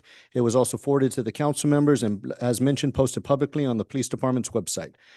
This report includes all updates that we made to the military equipment use policy, which is transposed in our Exhibit A of our policy and has also been posted online. On April 22nd, we held our annual community engagement meeting in the Arts and Rec Center, which has been open to the public. The meeting was held within 30 days of the report submission online. Unfortunately, or fortunately, no members of the public attended. There were no written comments and concerns were received, and that's been consistent for the last 3 years that we've done this. At the end of this report, my suggestion would be if we could open it up to the public as well, just for any last minute people that might have any concerns or comments based upon my report, and then we can sort of wrap it up after that. So to kind of give you guys just an overview of what the report entails, part of it is the usage that we've done throughout the last year. As you recall, there was an incident at the Olive Middle School at one point last year, and at that during that call for service, there was military equipment used. We did deploy some noise flash diversionary devices and some 40 millimeter less lethal items were used to include OC and CS chemical agents, and this was during a SWAT activation that did involve a barricaded suspect. We have added Skydio, which are the unmanned aerial vehicles or the drones. Those have been operational and now deployed for the first time this past year. And there were several operations that were where it was used in support of SWAT tactical operations, patrol responses, officer safety, and used at community event as overwatch and security for us to sort of monitor. All these flights were conducted by not licensed, but officers who have completed their FAA Part 107 certified and are considered licensed operators. Other military equipment, including rifles, less lethal shotguns, the Bearcat, and our mobile command post were, as far as for operational purposes, were only used for training purposes and or involved in community events such as the mobile field command post. We received 0 complaints or concerns regarding our military equipment use during the reporting period. There were also 0 violations of any military equipment use policy noted through our internal audits. This will mark the 4th consecutive year the department has reported 0 complaints and 0 violations, which I believe reflects our strong commitment of training, discipline, and professionalism in trying to stay adherence to the 481 AB requirements. Beginning this year, the department has added military equipment page on the department's website, and we sort of updated it where the residents should be able to, throughout the year, submit complaints, concerns, or questions at any time. Quick note on that, we are still working with the IT department because when we click the complaint concern button and it gets filled out, we are trying to determine where it's getting sent to. So we're still working with IT to sort of resolve who's receiving them, and we've updated a new email address so it does come to the police department. The costs and acquisitions that occurred. The primary acquisitions for this reporting period was the purchase of 10 select fire rifles associated with our SWAT team, and that was presented to council and approved February 4th of this year, but will also be included in this reporting period. We did have some training and certification costs when it came to getting our UAV, which again are the drones, just getting them trained up and getting sent through class. So we estimated about $2,500 was spent on that. Also attached to the same staff report that deals with this military equipment is a request for planned acquisition for the 2026-2027. And I was trying to get it on during this fiscal year 2025 to 2026. So before we run out in June 30th, we are looking to acquire just up to $10,000 from our existing SWAT budget. So we're not asking for any money, but just to replenish chemical munitions in any what are called NFDDs or noise flash diversionary devices and their related delivery systems. The reason why we want to do this is sort of twofold, and I just want there to be full transparency on there. The biggest concern that we have that we just want to be prepared for, because we've been put on notice by the county, and that's, LA County Sheriff's Department, is just being prepared to assist them if there are any regional or Area D callouts for the 2026 FIFA World Cup. They're being hosted in the Los Angeles region this summer, and it gives us the ability to use our current munitions for training purposes to also prepare for the 2028 Olympics. The adage or the thought process is we'd rather be prepared and not have to use something than to need something and not be prepared. Another change that's being made is there's been some identified safety concerns with other agencies and SWAT teams when it comes to a certain manufacturer of what are the noise flash diversionary devices. It's been a common company that's been used, but we're trying to transition away from them and go to a different company that has better results called CTS. It would still be the same type of device. It would just be used through another manufacturer that has a better reputation of quality and control throughout the SWAT and police communities. We also anticipate being able to, and we only put this on there because we have to list anything we might want to ask for. We anticipate, but we're not 100% sure if we can ask for more patrol rifles for our patrol team. The department hasn't bought any since, I want to say, 2015. And as we've hired new officers over the last 2 years because of the support of council and the sort of the culture that's changed and people wanting to come here, we typically right now officers buy their own rifles, and we'd much rather as an agency have some consistency and not have them have to go through the rigors of going through the armor of our department and getting everything approved, but just have a standard rifle that is issued to them. So I wanted to include that as a cost of up to, and everything's just a quote of close to $35,000 that we might spend on patrol carbine rifles. But again, it's all going to be dependent on the budget and whether or not Rose gives me approval later on. So I'll try to speed through the rest of it, but some of this is just what changes were made. And again, everything's listed in the report that was given to council. We were, one of the changes made is I had to add the 3 Skydio UAVs to the current list. I did add the 10 select fire rifles from the SWAT team. We did remove 2 of our older robots, which I didn't think about until I did a review of the policy. 2 years ago, council allowed us to buy an upgraded robot, which is just the armored track vehicle that gives us a safe way to clear a home without having to send officers in. I removed the 2 older Robotech avatars from the military equipment policy. And then there's been an update to the chemical munitions quantity since we've used some to reflect our current levels. So everything's been done with the intention of just providing an accurate and transparent report for both the council and for the city if there was any concerns to look at. So just real quick in closing, prior to opening it up to the community, if there's anyone that wishes to speak, staff, that is the PD, is asking, we are recommending that the city council approve the 2026 annual military equipment report as that's been updated along with the inventory. hopefully approve the proposed $10,000 in the existing fiscal year 2025-26 SWAT operational budget and allow us to make those purchases for the needed chemical munitions and to approve the proposed updates to the military equipment use of force policy. The full report, exhibits and everything has been attached, and I'm available to answer any questions if you so have. Thank you for that, Captain Hendricks. Before we go to the council for questions, do we open it up to the public? I will open it up to the public. If anyone wants to address. Right, seeing no action, I'll now close it to the public. City Council, do any of you have any questions? No? Right, can I get a motion to approve? Second. We got a first and a second. City Clerk, can we get roll call? Very detailed. Thank you.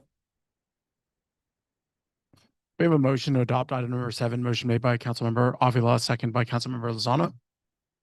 Councilmember Avila, Yes. Councilmember Estrada, Yes. Councilmember Lozano, Yes. Mayor Pro Tem Ayala, Yes. Mayor Damian. Yes. Motion carries 5-0. Thank Thank you you. for that, City Clerk. Thank you, Captain Hendricks. you. Very detailed report. Thank you very much. Moving on to reports of officers. Item 8, presentation, city-owned ADU plan, 65% completion, presented by Randall, I hope I don't butcher this, Russum of RRM Design Group.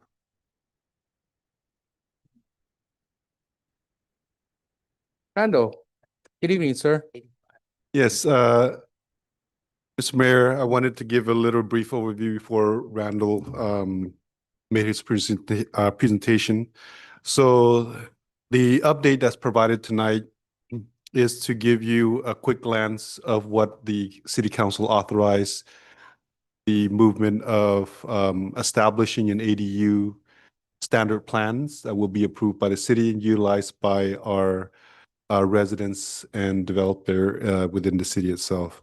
So this is a 65% design review as an update to the council to make sure that we're moving in the right direction, getting the blessing and the understanding. I believe in the last update, we provided you an update of the concept. This is a little bit further along the line before we proceed and authorize the consultant to move forward with the actual structural and detailed drawings. And we want to get the blessing of the design before we move forward. I'll turn it over to our consultant. Excellent, thank you. Evening, Mayor, City Council. My name is Randall, or Randy, if you will, Russum from RM Design Group. We've been working for a few months now with staff on the pre-approved ADU project that we were selected from our conceptual plans. I think you saw back at the beginning there. Our process has been one of back and forth with city staff, sharing other options, other opportunities, evaluating conditions within neighborhoods to look at the best fit, the best materials, what's going to be not only most compatible, but most importantly, most implementable by your community. So at this point, we're at the end of our design process. Do you want to pull up the presentation, or I can walk you through the package there? Yes, our IT team is pulling that up, and you could guide them by saying next. Right. Well, this is an index, so fairly boring. So we can go on to next from that. But the project has multiple plans, and each plan is presented with multiple style options. So you can go back to all the way back, scroll back to A2, hopefully. We'll get right to the beginning of this. There we go. So we have 3 sizes of plans. This one is intended to be either a studio or okay. This one's designed as a studio, rather large studio. Again, it's 506 square feet. Very simple design. All these are very boxy. That's part of what makes them just efficient places to build and fit into backyards. Typically, this is a small one, will fit in most any backyard, but typically we size these based upon, or the maximum size based upon your typical lots, so that we get proper setbacks on the sides, so that every one of these will fit in your standard backyards here. There's always exceptions, of course, but for a general rule. So this is our regular studio unit. Nothing too fancy about it, but it has enough room in there to be a very solid living space. Let's scroll through a couple of the renderings. So go on to the next one. One more, please. We have two different styles. Basically, this is what we'd call a traditional style. It could fit into with a California ranch. It could be modified with different details to by an end user if they wanted to add little. You can see we've got those angled kickers on the posts there. Those types of things, those details are more optional to fit with the style of the primary residence. Same with the wainscot you see going around there. Our designs present a generic solution to that. So they're designed to accommodate a wainscot, but whether that could be brick, could be river rock, could be a stacked stone, fitting within whatever the primary residence is. And that would be part of what your planning staff would confirm at time of permitting, that they are matching the color and the materials of the existing house as much as possible. You're not going to match a 70-year-old house built post-war today, but I'm close in that style. So please continue on to the next one. With each one of these, we provided, and I'm sure it's in your packet, but provided four-sided architecture, the elevations of these, just indicating some basic information on there so you understand the materials, the slopes. We're all targeting fairly low slope at the direction of staff.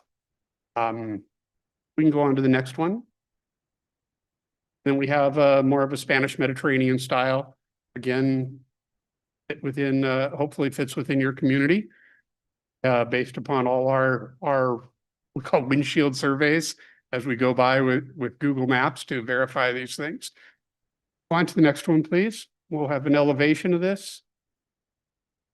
And then to the next will be our second plan.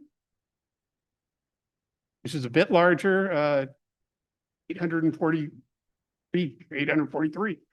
Very popular.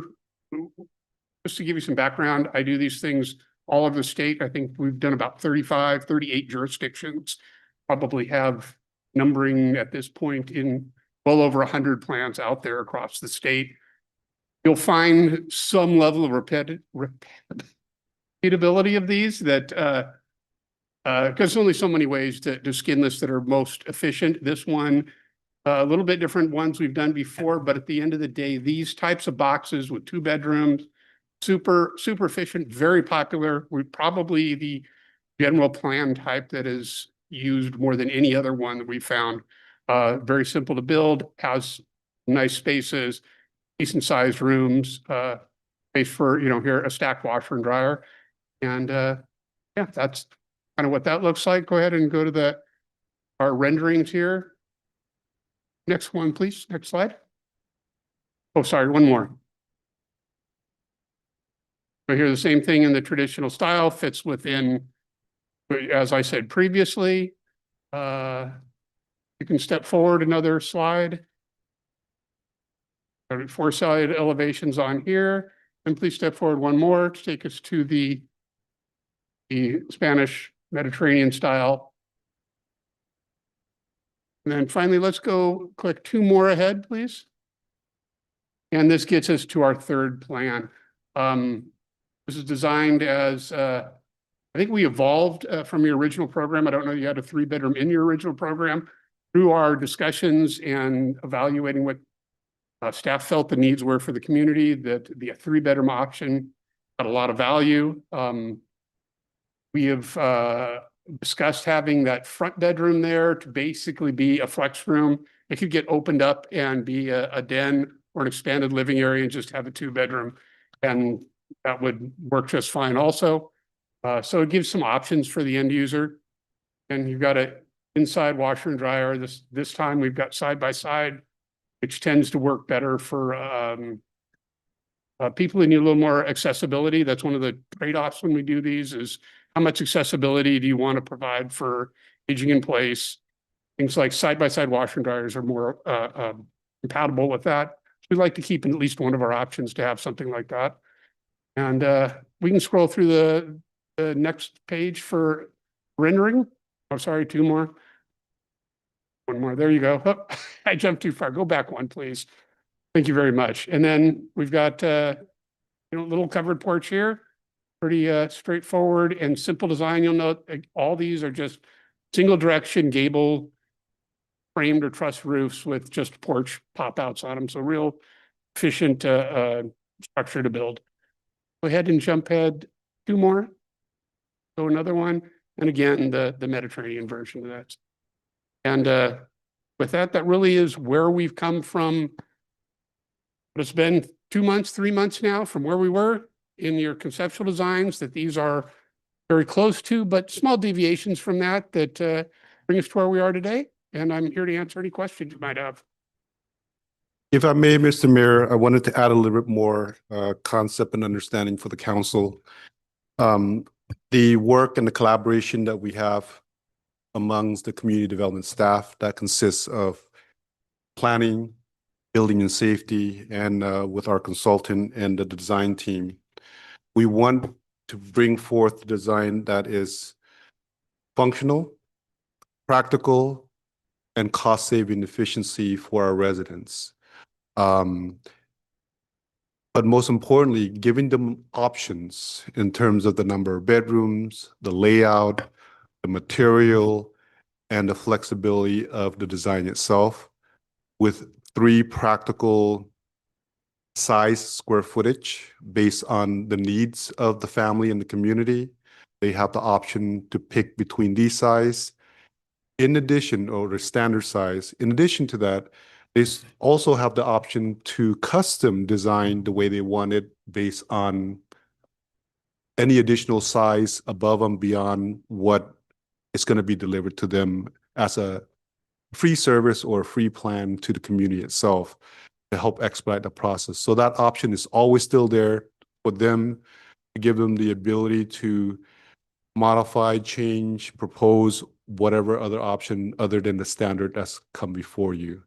So that's the flexibility that we're trying to provide, the most popular, the most common, and in many part, certain type of size and design, there's impact fees in terms of ADUs. Some, the smaller one are exempted, other ones, the larger one, they have to pay the impact fee. So residents have the option to choose based on their feasible situation, based on their financing situation.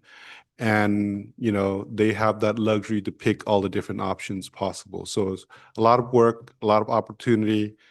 And before our consultant moved forward with all the detailed construction drawing, which is the nitty-gritty of construction plans, we want to make sure that design, the concept is reviewed, considered, and blessed by the council, because this will be what is being shared and presented to our community.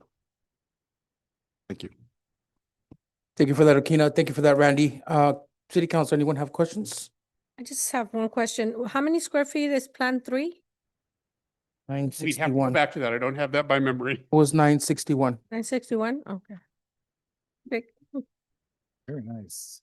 nice. I mean, they're definitely, 3-bedroom and 961, you're not going to find in a tract house out there being built anywhere. That is really references back to a time when we all felt we could live in spaces that weren't 2,000 feet, as apparently people try to sell these days. And so we take great pride in trying to get small, efficient houses for these projects. Yeah.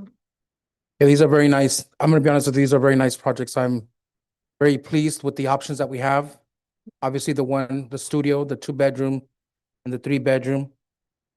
Really great options. Is there a way that you can email the city council a copy of the presentation? Absolutely, yes. Staff will, tomorrow, we'll email the concept to the city, our chief deputy city clerk, and she'll be able to forward that out to all the council members. Mayor? Very nice. Yeah, I just want to say, I think this is excellent presentation, by the way. A lot of residents are extremely excited because this is an opportunity for them to invest on those big lots that you have in the back. So there's total of 3 different possibilities, right? That is correct. Okay. And many other variety that the property owner choose to propose upon their own. But these are the standard plans. So the intent and purpose of these standard plans, you will be able to bypass planning, design review, approval, and Ready, shut. check, building and safety, a cost for them to hire an architect or designer, in addition to expediting the time frame. You're talking about saving a value of a minimum 3 to 4 month of process, with the caveat of not having to pay for the cost of construction because we're fronting that cost and we're making it as a standard template. And of course, based on the flexibility of the applicant and the residents, they can propose up to a maximum of 1,200 square feet if they choose to, but that's on their own plans and their own choosing if they choose to go that option. I'm glad you said that. I was gonna ask about the 1,200. So because the ADUs that we have here, the largest square foot would be the 900. Is that what 900 square feet or no? Yes. Okay.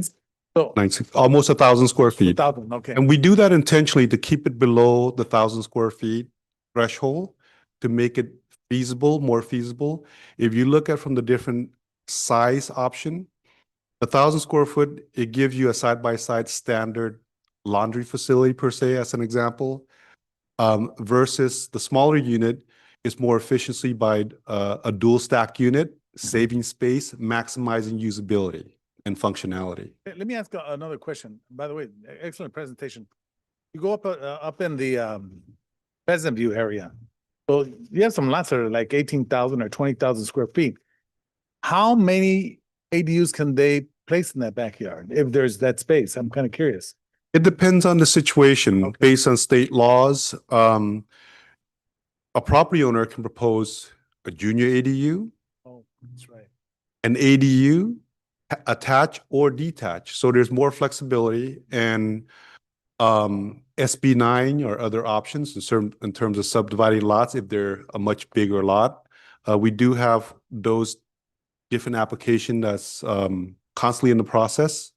But this is the typical standard for the general residents of the community that will have a standard template that they can utilize for minimal costs. Does SB 9 allow the owner of the property to sell one of those units independently or not? Yes, the ability for them to split the lot, Right. sell it separately, that's within the realm of SB 9. Which, by the way, to let city council know, at one time, that was going crazy, so we stopped it from having flag lots. We're talking years ago. So just, but that's interesting, SB 9 allows that, okay. Yeah. There's a lot of flexibility in SB 9 that unfortunately, that's a state requirement and we have to abide by it, but we want to bring the best product possible for our community. The So flexibility is we there made for them. I have a rental up here on Ballpark Boulevard, Ohio. It's 7,400 some odd square feet. The home that's there now is 843 square feet. So obviously you had that additional. So am I able to subdivide that under SB 9 and sell it independently? It depends on the situation. Yeah. We always encourage, if you have the flexibility of that, it all comes down to the cost factor, and the practicality really comes down to how the initial home is built and where it's situated. Because some lot has homes as standard towards the front, the typical 20 to 30 foot setback. And then you have some lot that's tucked way in the back of the lot and you have all this front yard. So there's a variety of situation and circumstance. So the more practical the lot is designed, the more option and flexibility that the property owner has.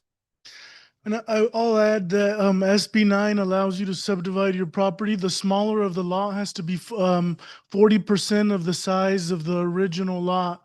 So it's kind of challenging on a regular single family home. It's a little more feasible when you're on a corner lot, because the smaller lot has to be 40% of the size of the original lot when you subdivide. So How would that work on a 7,400 some odd square foot? 7,400, probably 400 to 4,000 or 32. The smaller lot would have to be about 3,200 square feet approximately. But it is possible then. It is possible, but access is challenging if you're on a regular interior single family lot, because people would have to go through the side yard to get through the back. So it makes it a little challenging. And then you have to live on the property for 3 years before you can on at least one of the two properties. So there's a couple barriers as to why it hasn't taken off like the state had wanted SB9 to take off. Interesting. Okay, that's fine. Just wanted to ask. Thank you very much. Thank you for that, Councilmember Lozano. Anyone else have any questions?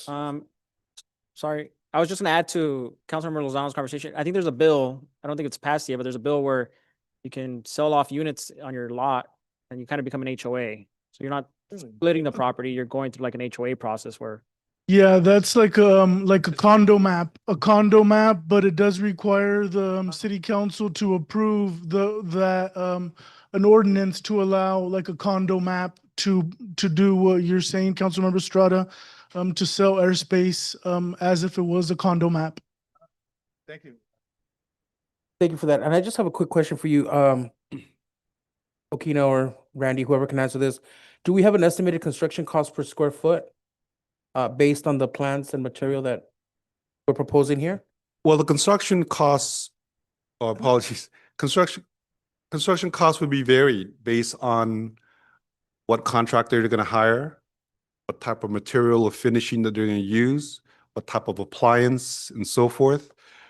But so the design that you have there, whether it's the traditional ranch style or the Spanish style, are we able to change the materials? Is that what you're saying? Or Yes, the intent and purpose, once a plan is finalized, they have the ability to pick and choose and select what type of finishing, what type of material that they can use to match their existing or come close to matching their existing.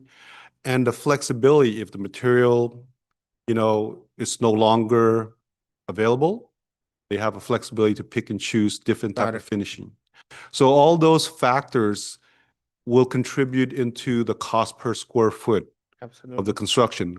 And there's, and it fluctuates from months to years, right? Material cost goes up, cost of living goes up, tax and tariffs, depending on where the material is imported from or fabricated or manufactured.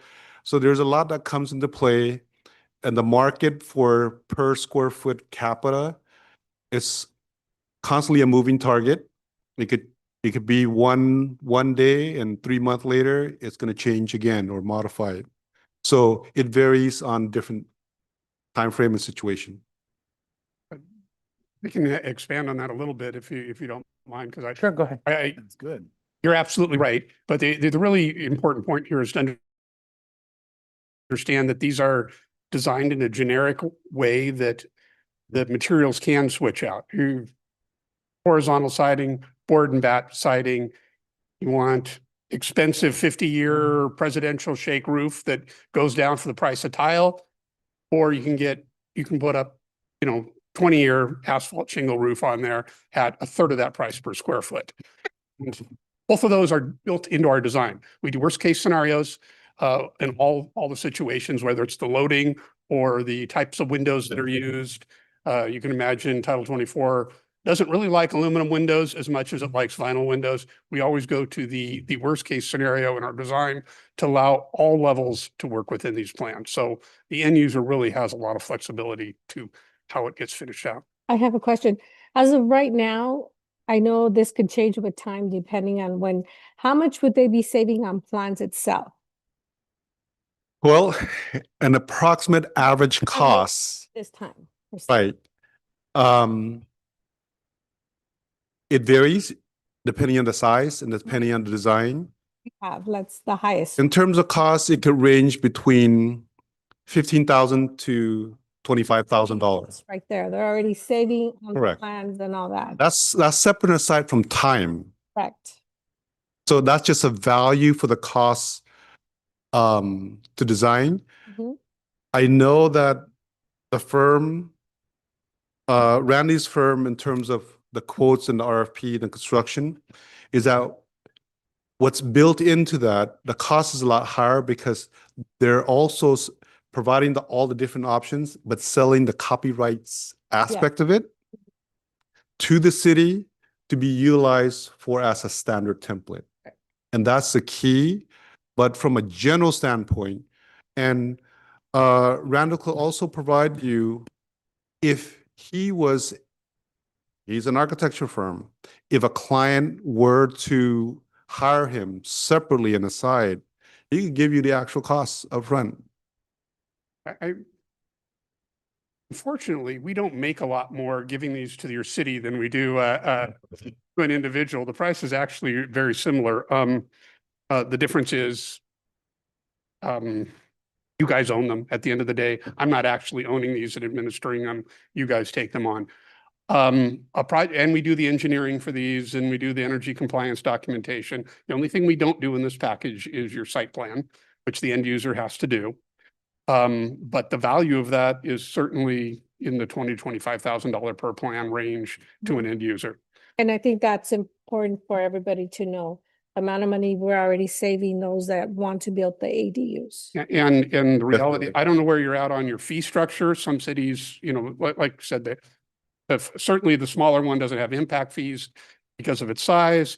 You've got an expedited time frame for this, so you're saving 6 months. Many cities are able to set this operation up so that it's almost over the counter, that someone can look at a site plan, especially because you have a lot of flat lots around here, that someone has drawn up themselves, brings in with the plans, and they can get permits issued within days. So that's a huge time saving for Yes. most everybody. So Right. the two together are significant. And the applicant or property owner, the investment that is going to come out in additional to the pocket would be whether they want to hire, let's just say, a company like RRM to provide them a site plan detail or information, or anybody else, whatever that time frame is. But as a homeowner, if I'm the applicant, when I come to the city, you have 3 different design options, 3 different floor plan. I want, the smallest one, because that's all I could afford, right? I'll choose that. Well, what design option would you like? Traditional, Spanish style, and what type of amenity option or layout option, like what Randy was alluding to, the porch, the size, the material, what have you. They have all that flexibility. I said, okay, I want plan number 1, design number 2, or design B, and then providing just site plan. Okay, here you go. Pay the permit, get your contractor to pull the permit, you start construction right away. Perfect, thank you. Any other council member have any questions? And you don't need direction for approval, right? This is just an update? It's just an update. If you are satisfied with what's been presented, staff will direct Randy and his team to move forward. And that's where all the nitty gritty will happen, the structural detail, the construction detail, Title 24, and all the good stuff, the technical stuff that people typically don't care about. So basically, you just need direction for Randy to go back and complete this from the 65% to the finished timeline, product. right? 100%. Yes. You got clear direction, every council member? You don't need roll call for this? Nope. All right, you got clear direction. Let's get this to 100%. Thank you very much, Randy. Appreciate it. Designs are beautiful. Thank you. I appreciate Thank you. you in your city doing these types of projects. Have a good night. Thank you so much. All right, now we're at the end of the agenda. We're down to city council, city council, city clerk, city treasurer, staff requests and communications. City council, before I go, do any of you have any council requests? Because I have a big list. I have one, yes. So I think I had already mentioned it to Manny, but I would like to also put it on the record. You all know about the bus accident and the gravel truck that happened on Olive. Los Angeles and Walnut, thank you. So I would like to request to look into our ordinance or code, whatever it is that we need to look into, if there's any way that we can prevent these trucks from flying through our city, because they literally do fly from one gravel pit to the next. And those streets are very busy in the morning. We have 3 schools around that area, 4 with Charles, the other school, Charles Bush. So there's a lot of traffic already. Parents dropping off, and then there's the traffic from the commuters going to work. So I wanted to see if there's any way that we can prevent trucks from traveling through there, especially those gravel trucks. If you notice, those streets are very damaged because of that. So I want to see if we can stop the trucks from going through there and going around through Arrow Highway and just going all around our city and not cross through there. They use Los Angeles and they use Olive to cross through there. Yes. Sorry about that, the mayor. To address, Councilmember. For some reason, I thought there was an MOU, I'm not certain if it's still around or not, quite some time ago with Irwindale when they were going to, do the excavation there, that they would not come onto Baldwin Park, that they would go back out towards, Azusa Canyon Road and onto Arrow Highway. And lately I've been seeing them come right past that area. But Yes. again, I don't know whether that's valid or that was in the past. I don't know. Because they're constantly cleaning the streets because of the dust that they accumulate. So we could look at that. I just- Yeah, so if we can look at the municipal code, thank you, Shirley, Christopher, and update it so that they do go around if that was happening in the past, because it's dangerous and they shouldn't be coming through our city. And look into that, please. It's urgent. And also any big trucks coming through our cities, like just the other day, last week. 2 big diesel trucks full with their whole trailer driving through my street. I'm like, are you kidding me? 2 different days. So if we can keep an eye on that too, Chief, because they shouldn't be driving through residential areas. But definitely look onto the gravel trucks, please, or any big truck coming through our city. All right, so we got consensus for Councilmember Avila's request. Councilmember Estrada? Yeah, thank you, Mayor. I was over the last weeks, I kind of came across I know that we have a moratorium on data centers, and so I've kind of seen that other cities have this as a separate item. So it seems that it should be a separate item. So I'm wondering if we should be looking at a moratorium on battery energy storage systems as well. I think they pose a very similar go through the process and look at the process as well for battery energy storage systems, because they do pose similar risks as well. And of course, very small city, we don't really have the space to host these sites. So that was one of my concerns. And then I was going to ask if we could write a letter of support for AB 1738, which is under Assemblymember Carrillo. I'm assuming, no relation to our city manager, but it's to potentially allow for remote inspections for specific for smaller projects such as re-roofs, HVAC systems, water heaters, solar panels, and any additions under 800 square feet, which I think could potentially be beneficial to our staff and of course to people trying to get just their building complete to remote inspections. Yeah. And one more, since I know Mr. Rios was here and he was talking about e-bikes, and I know that there's a lot of controversy regarding e-bikes, and maybe a little biased because I ride an e-bike, but there's a very, very important educational effort that we should be taking on, which is the differentiating between e-bikes and e-motos. And I don't know what what type of bike was used in the accident, but there is one of the biggest issues is that at the state level, there's no regulations as to how e-motos get sold or advertised. So when families or, a mom or dad is buying their child a bicycle, they're under the impression that they're buying an e-bike and they're buying them an e-moto. Of course, one of the easiest ways to tell is whether it has pedals or not. But beyond that, I mean, it's just, so I would, and then of course, e-bikes are very big. They provide mobility for people who are, seniors, people who have ADA needs and families like myself. I use my e-bike with my son. So I would hate to, not take a stance on the educational effort, but there is a bill called SB 1167, which pushes for state regulations on e-motos so that they don't get advertised as a regular e-bike. And I know the school district just sent out a memo on banning these. I don't know which ones they're banning now that you say that. from students bringing them to schools, because if you notice in the morning, there are a lot of children riding, I don't know which bike it is, but without a helmet or more than one. And I have seen adults with their little ones, 4-year-olds, 5-year-olds on those bikes without helmets. So it is important that we look into that. Thank you both. Councilmember Lozano, do you have any council requests? Yes, good night. Mayor Pro Tem Ayala? No, thank you, Mayor. All right, so I do have a few, bear with me here. And I'm gonna read mine so we can make it quick, just agree with me or disagree and let's go.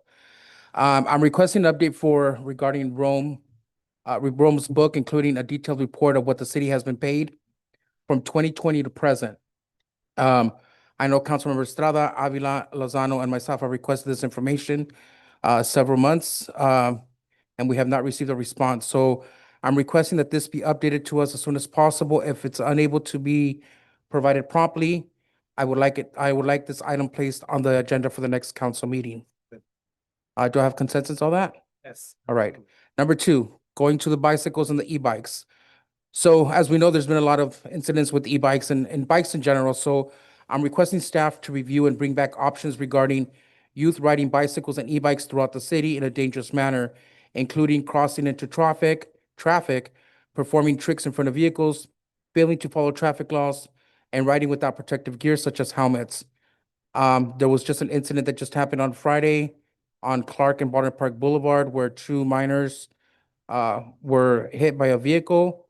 I don't know what the investigation or what happened there, but it's something that's concerning because it's happened to me and I know it's happened to a lot of other residents that are driving, especially down Baldwin Park Boulevard. These kids don't respect, they will flip you off, they will kick your car if they have to, and they're popping wheelies and they're doing all these tricks in between traffic. So it's not only a safety hazard for them to get hit, but it's a safety hazard for us. So I would like to evaluate how traffic laws can be enforced even when minors are involved and what steps can be taken to prevent future accidents. So I'm requesting staff to bring back options or a clear enforcement plan. Do I have consensus on that? Thank you. And then three, this is something brand new, but I thought about it and I said, why not? I would like to request support of my colleagues here to bring forward a creation of an annual City of Baldwin Park Citizen of the Year Award. This award will recognize an outstanding Baldwin Park resident who has made meaningful contributions to our community through service, volunteerism, leadership, civic engagement, or efforts that improve the quality of life of residents. As you know, our city is filled with people who give their time and energy to Baldwin Park. So I would recommend that staff bring back something for us to consider with some of the suggested qualifications that I thought would be good for that. Obviously, must be a Baldwin Park resident, must have demonstrated a strong commitment to serving the Baldwin Park community. Contributions may include volunteer work, community leadership, youth or senior support, public safety efforts, community improvement, business or community involvement, nonprofit service, or other acts that benefit residents. Nominations may be submitted by residents, community organizations, schools, businesses, or council members, with the final selection being made by the city council. Do I have consensus for that? Yeah, this is Citizen of the Year, so it's not, because citizen is something that we just do. I mean, senior is for the senior center.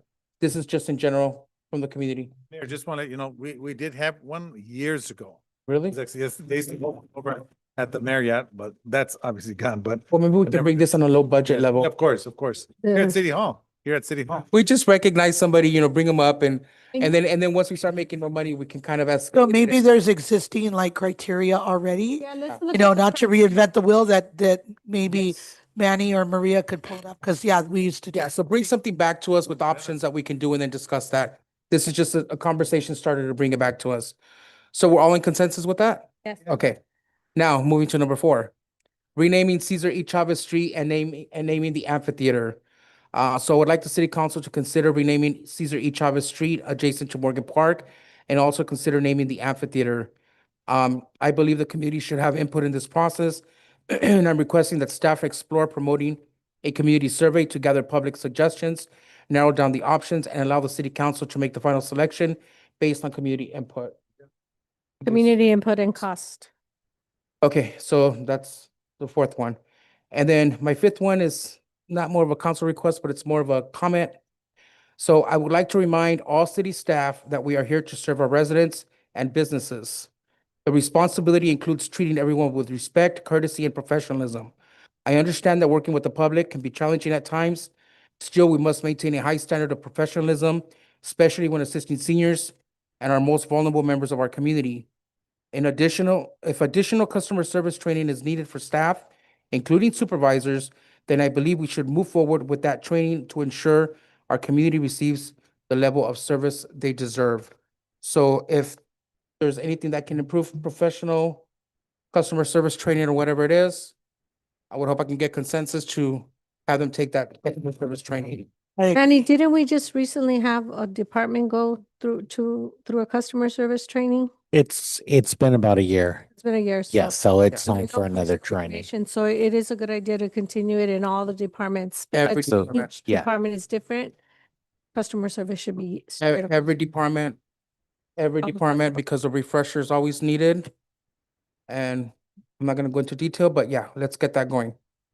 Lastly, I would like to thank the Baldwin Park Police Department, well, not lastly, but one of the last ones. I want to thank the Baldwin Park Police Department for assisting the Oath to Country Foundation last weekend and helping landscape one of our senior veterans from the community. So Chief, please let your department know that we appreciate the community involvement that they do and their continued commitment to service our Baldwin Park residents. So thank you for that, Chief.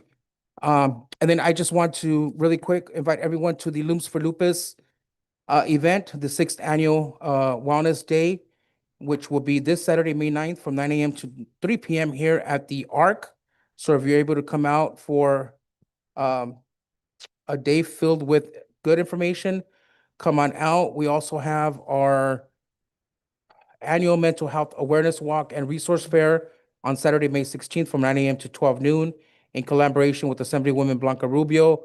We invite you to come out to Morgan Park for a 1-mile health awareness walk, followed by lively resource fair filled with community booths, food, and live entertainment by Soto. So come on out there. We have the Asian American and Pacific Islander celebration, Thursday, May 14th at 5:30 p.m. here at the Arts and Recreation Center. And then we have the boxing show coming up on Sunday, May 24th, 2026 at the Esther Snyder Community Center here in Baldwin Park. It's free for children under age 5, $5 for ages 6 to 12, and $20 for ages 13 plus. Weigh-ins at 9 a.m. to 10:30 a.m. and doors open at 12 with the competition starting at 1 p.m. Whew, that's all I have for tonight. That was great. Anyone else? So those were good ideas, Mayor. Go ahead. Oh, Mayor, if I, go ahead. if I may. Go ahead. So firstly, I want to also thank my colleague, City Clerk Christopher Jimenez for joining us, coming out from Montebello. And so on that theme, I also have a couple of city clerk and election-related pieces to share. So number one, asking for council's consensus in writing a letter of support to the California State Legislature in support of AB 1821. AB 1821, if passed and signed by the governor, would change the language in the Public Records Act, which would change days to business days, which would allow our office 10 business days to respond. It would allow us to get an extension of 14 business days. And why that's important, oftentimes for holidays, we're closed for 10 days and we aren't able to respond under this statutory requirement. So by getting this across the finish line, we can ensure that our city is always in compliance with state law. So we're hoping that, I don't know if we take a tally, but hoping that I can get everybody's support to sign the letter of support and we can send it on the behalf of the entire city.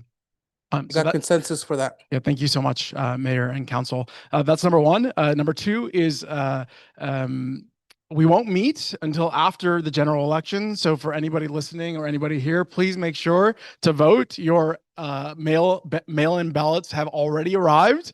The the drop boxes are open and you can drop off your signed, don't forget to sign your ballot. Now, these drop boxes are secure. They're bolted down. They are picked up daily by the county. And most importantly, if you are going to vote by mail and you prefer to not drop it off at a vote center or at a drop box, please make sure that you ask the attendant at the post office to manually stamp your ballot. If it is not stamped, manually stamped by the post office and postmarked, there is no guarantee that your ballot will be counted, because under new USPS regulations, the stamp doesn't occur until it gets through the processing center, the regional processing center, which could be days after your ballot is dropped off at the post office. And so with that being said, please utilize a vote center to drop off your ballot. Please utilize a drop box to drop off your ballot. If you take it to the post office, mail it 7 days in advance, or get a manual stamp, and do not leave until they stamp your ballots. With that being said, many of you guys are probably aware, I spent a few days in Washington, D.C. a few weeks ago, I don't know, maybe last week, my days have blended, where we had conversations about the elections. We had multiple conversations, we had multiple demonstrations, and ironically, the day that I landed, the Supreme Court published an opinion which has altered the Voting Rights Act. So not only do we have an assault from the Supreme Court, we have an assault from the legislator under the SAVE Act, and we have an assault by President Trump with Executive Order 14248. So the only way that we as citizens can ensure that we are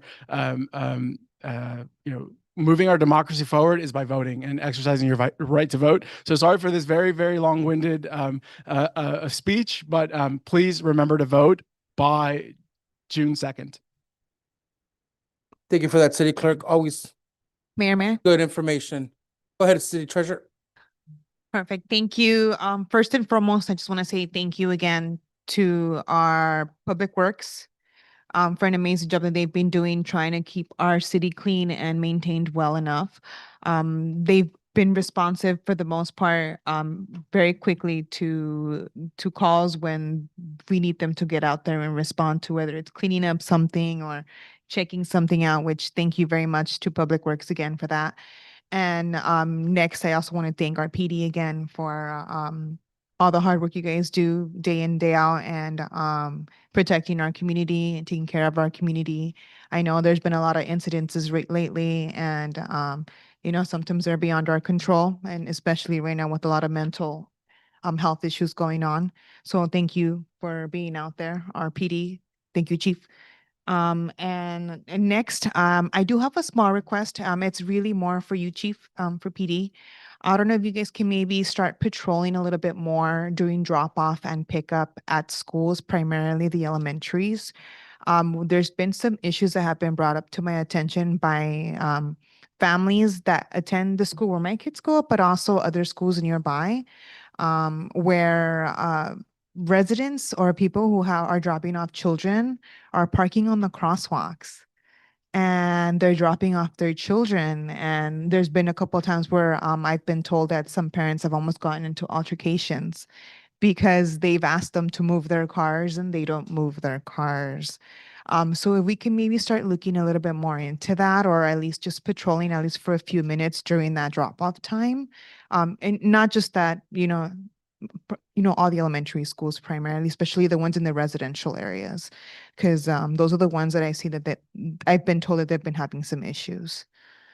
Other than that, I think that's it. Thank you very much. Perfect. Thank you very much for that, City Treasurer. And just so that we know, our next City Council meeting has been canceled due to the memorial of Officer Sam Riveros in LA.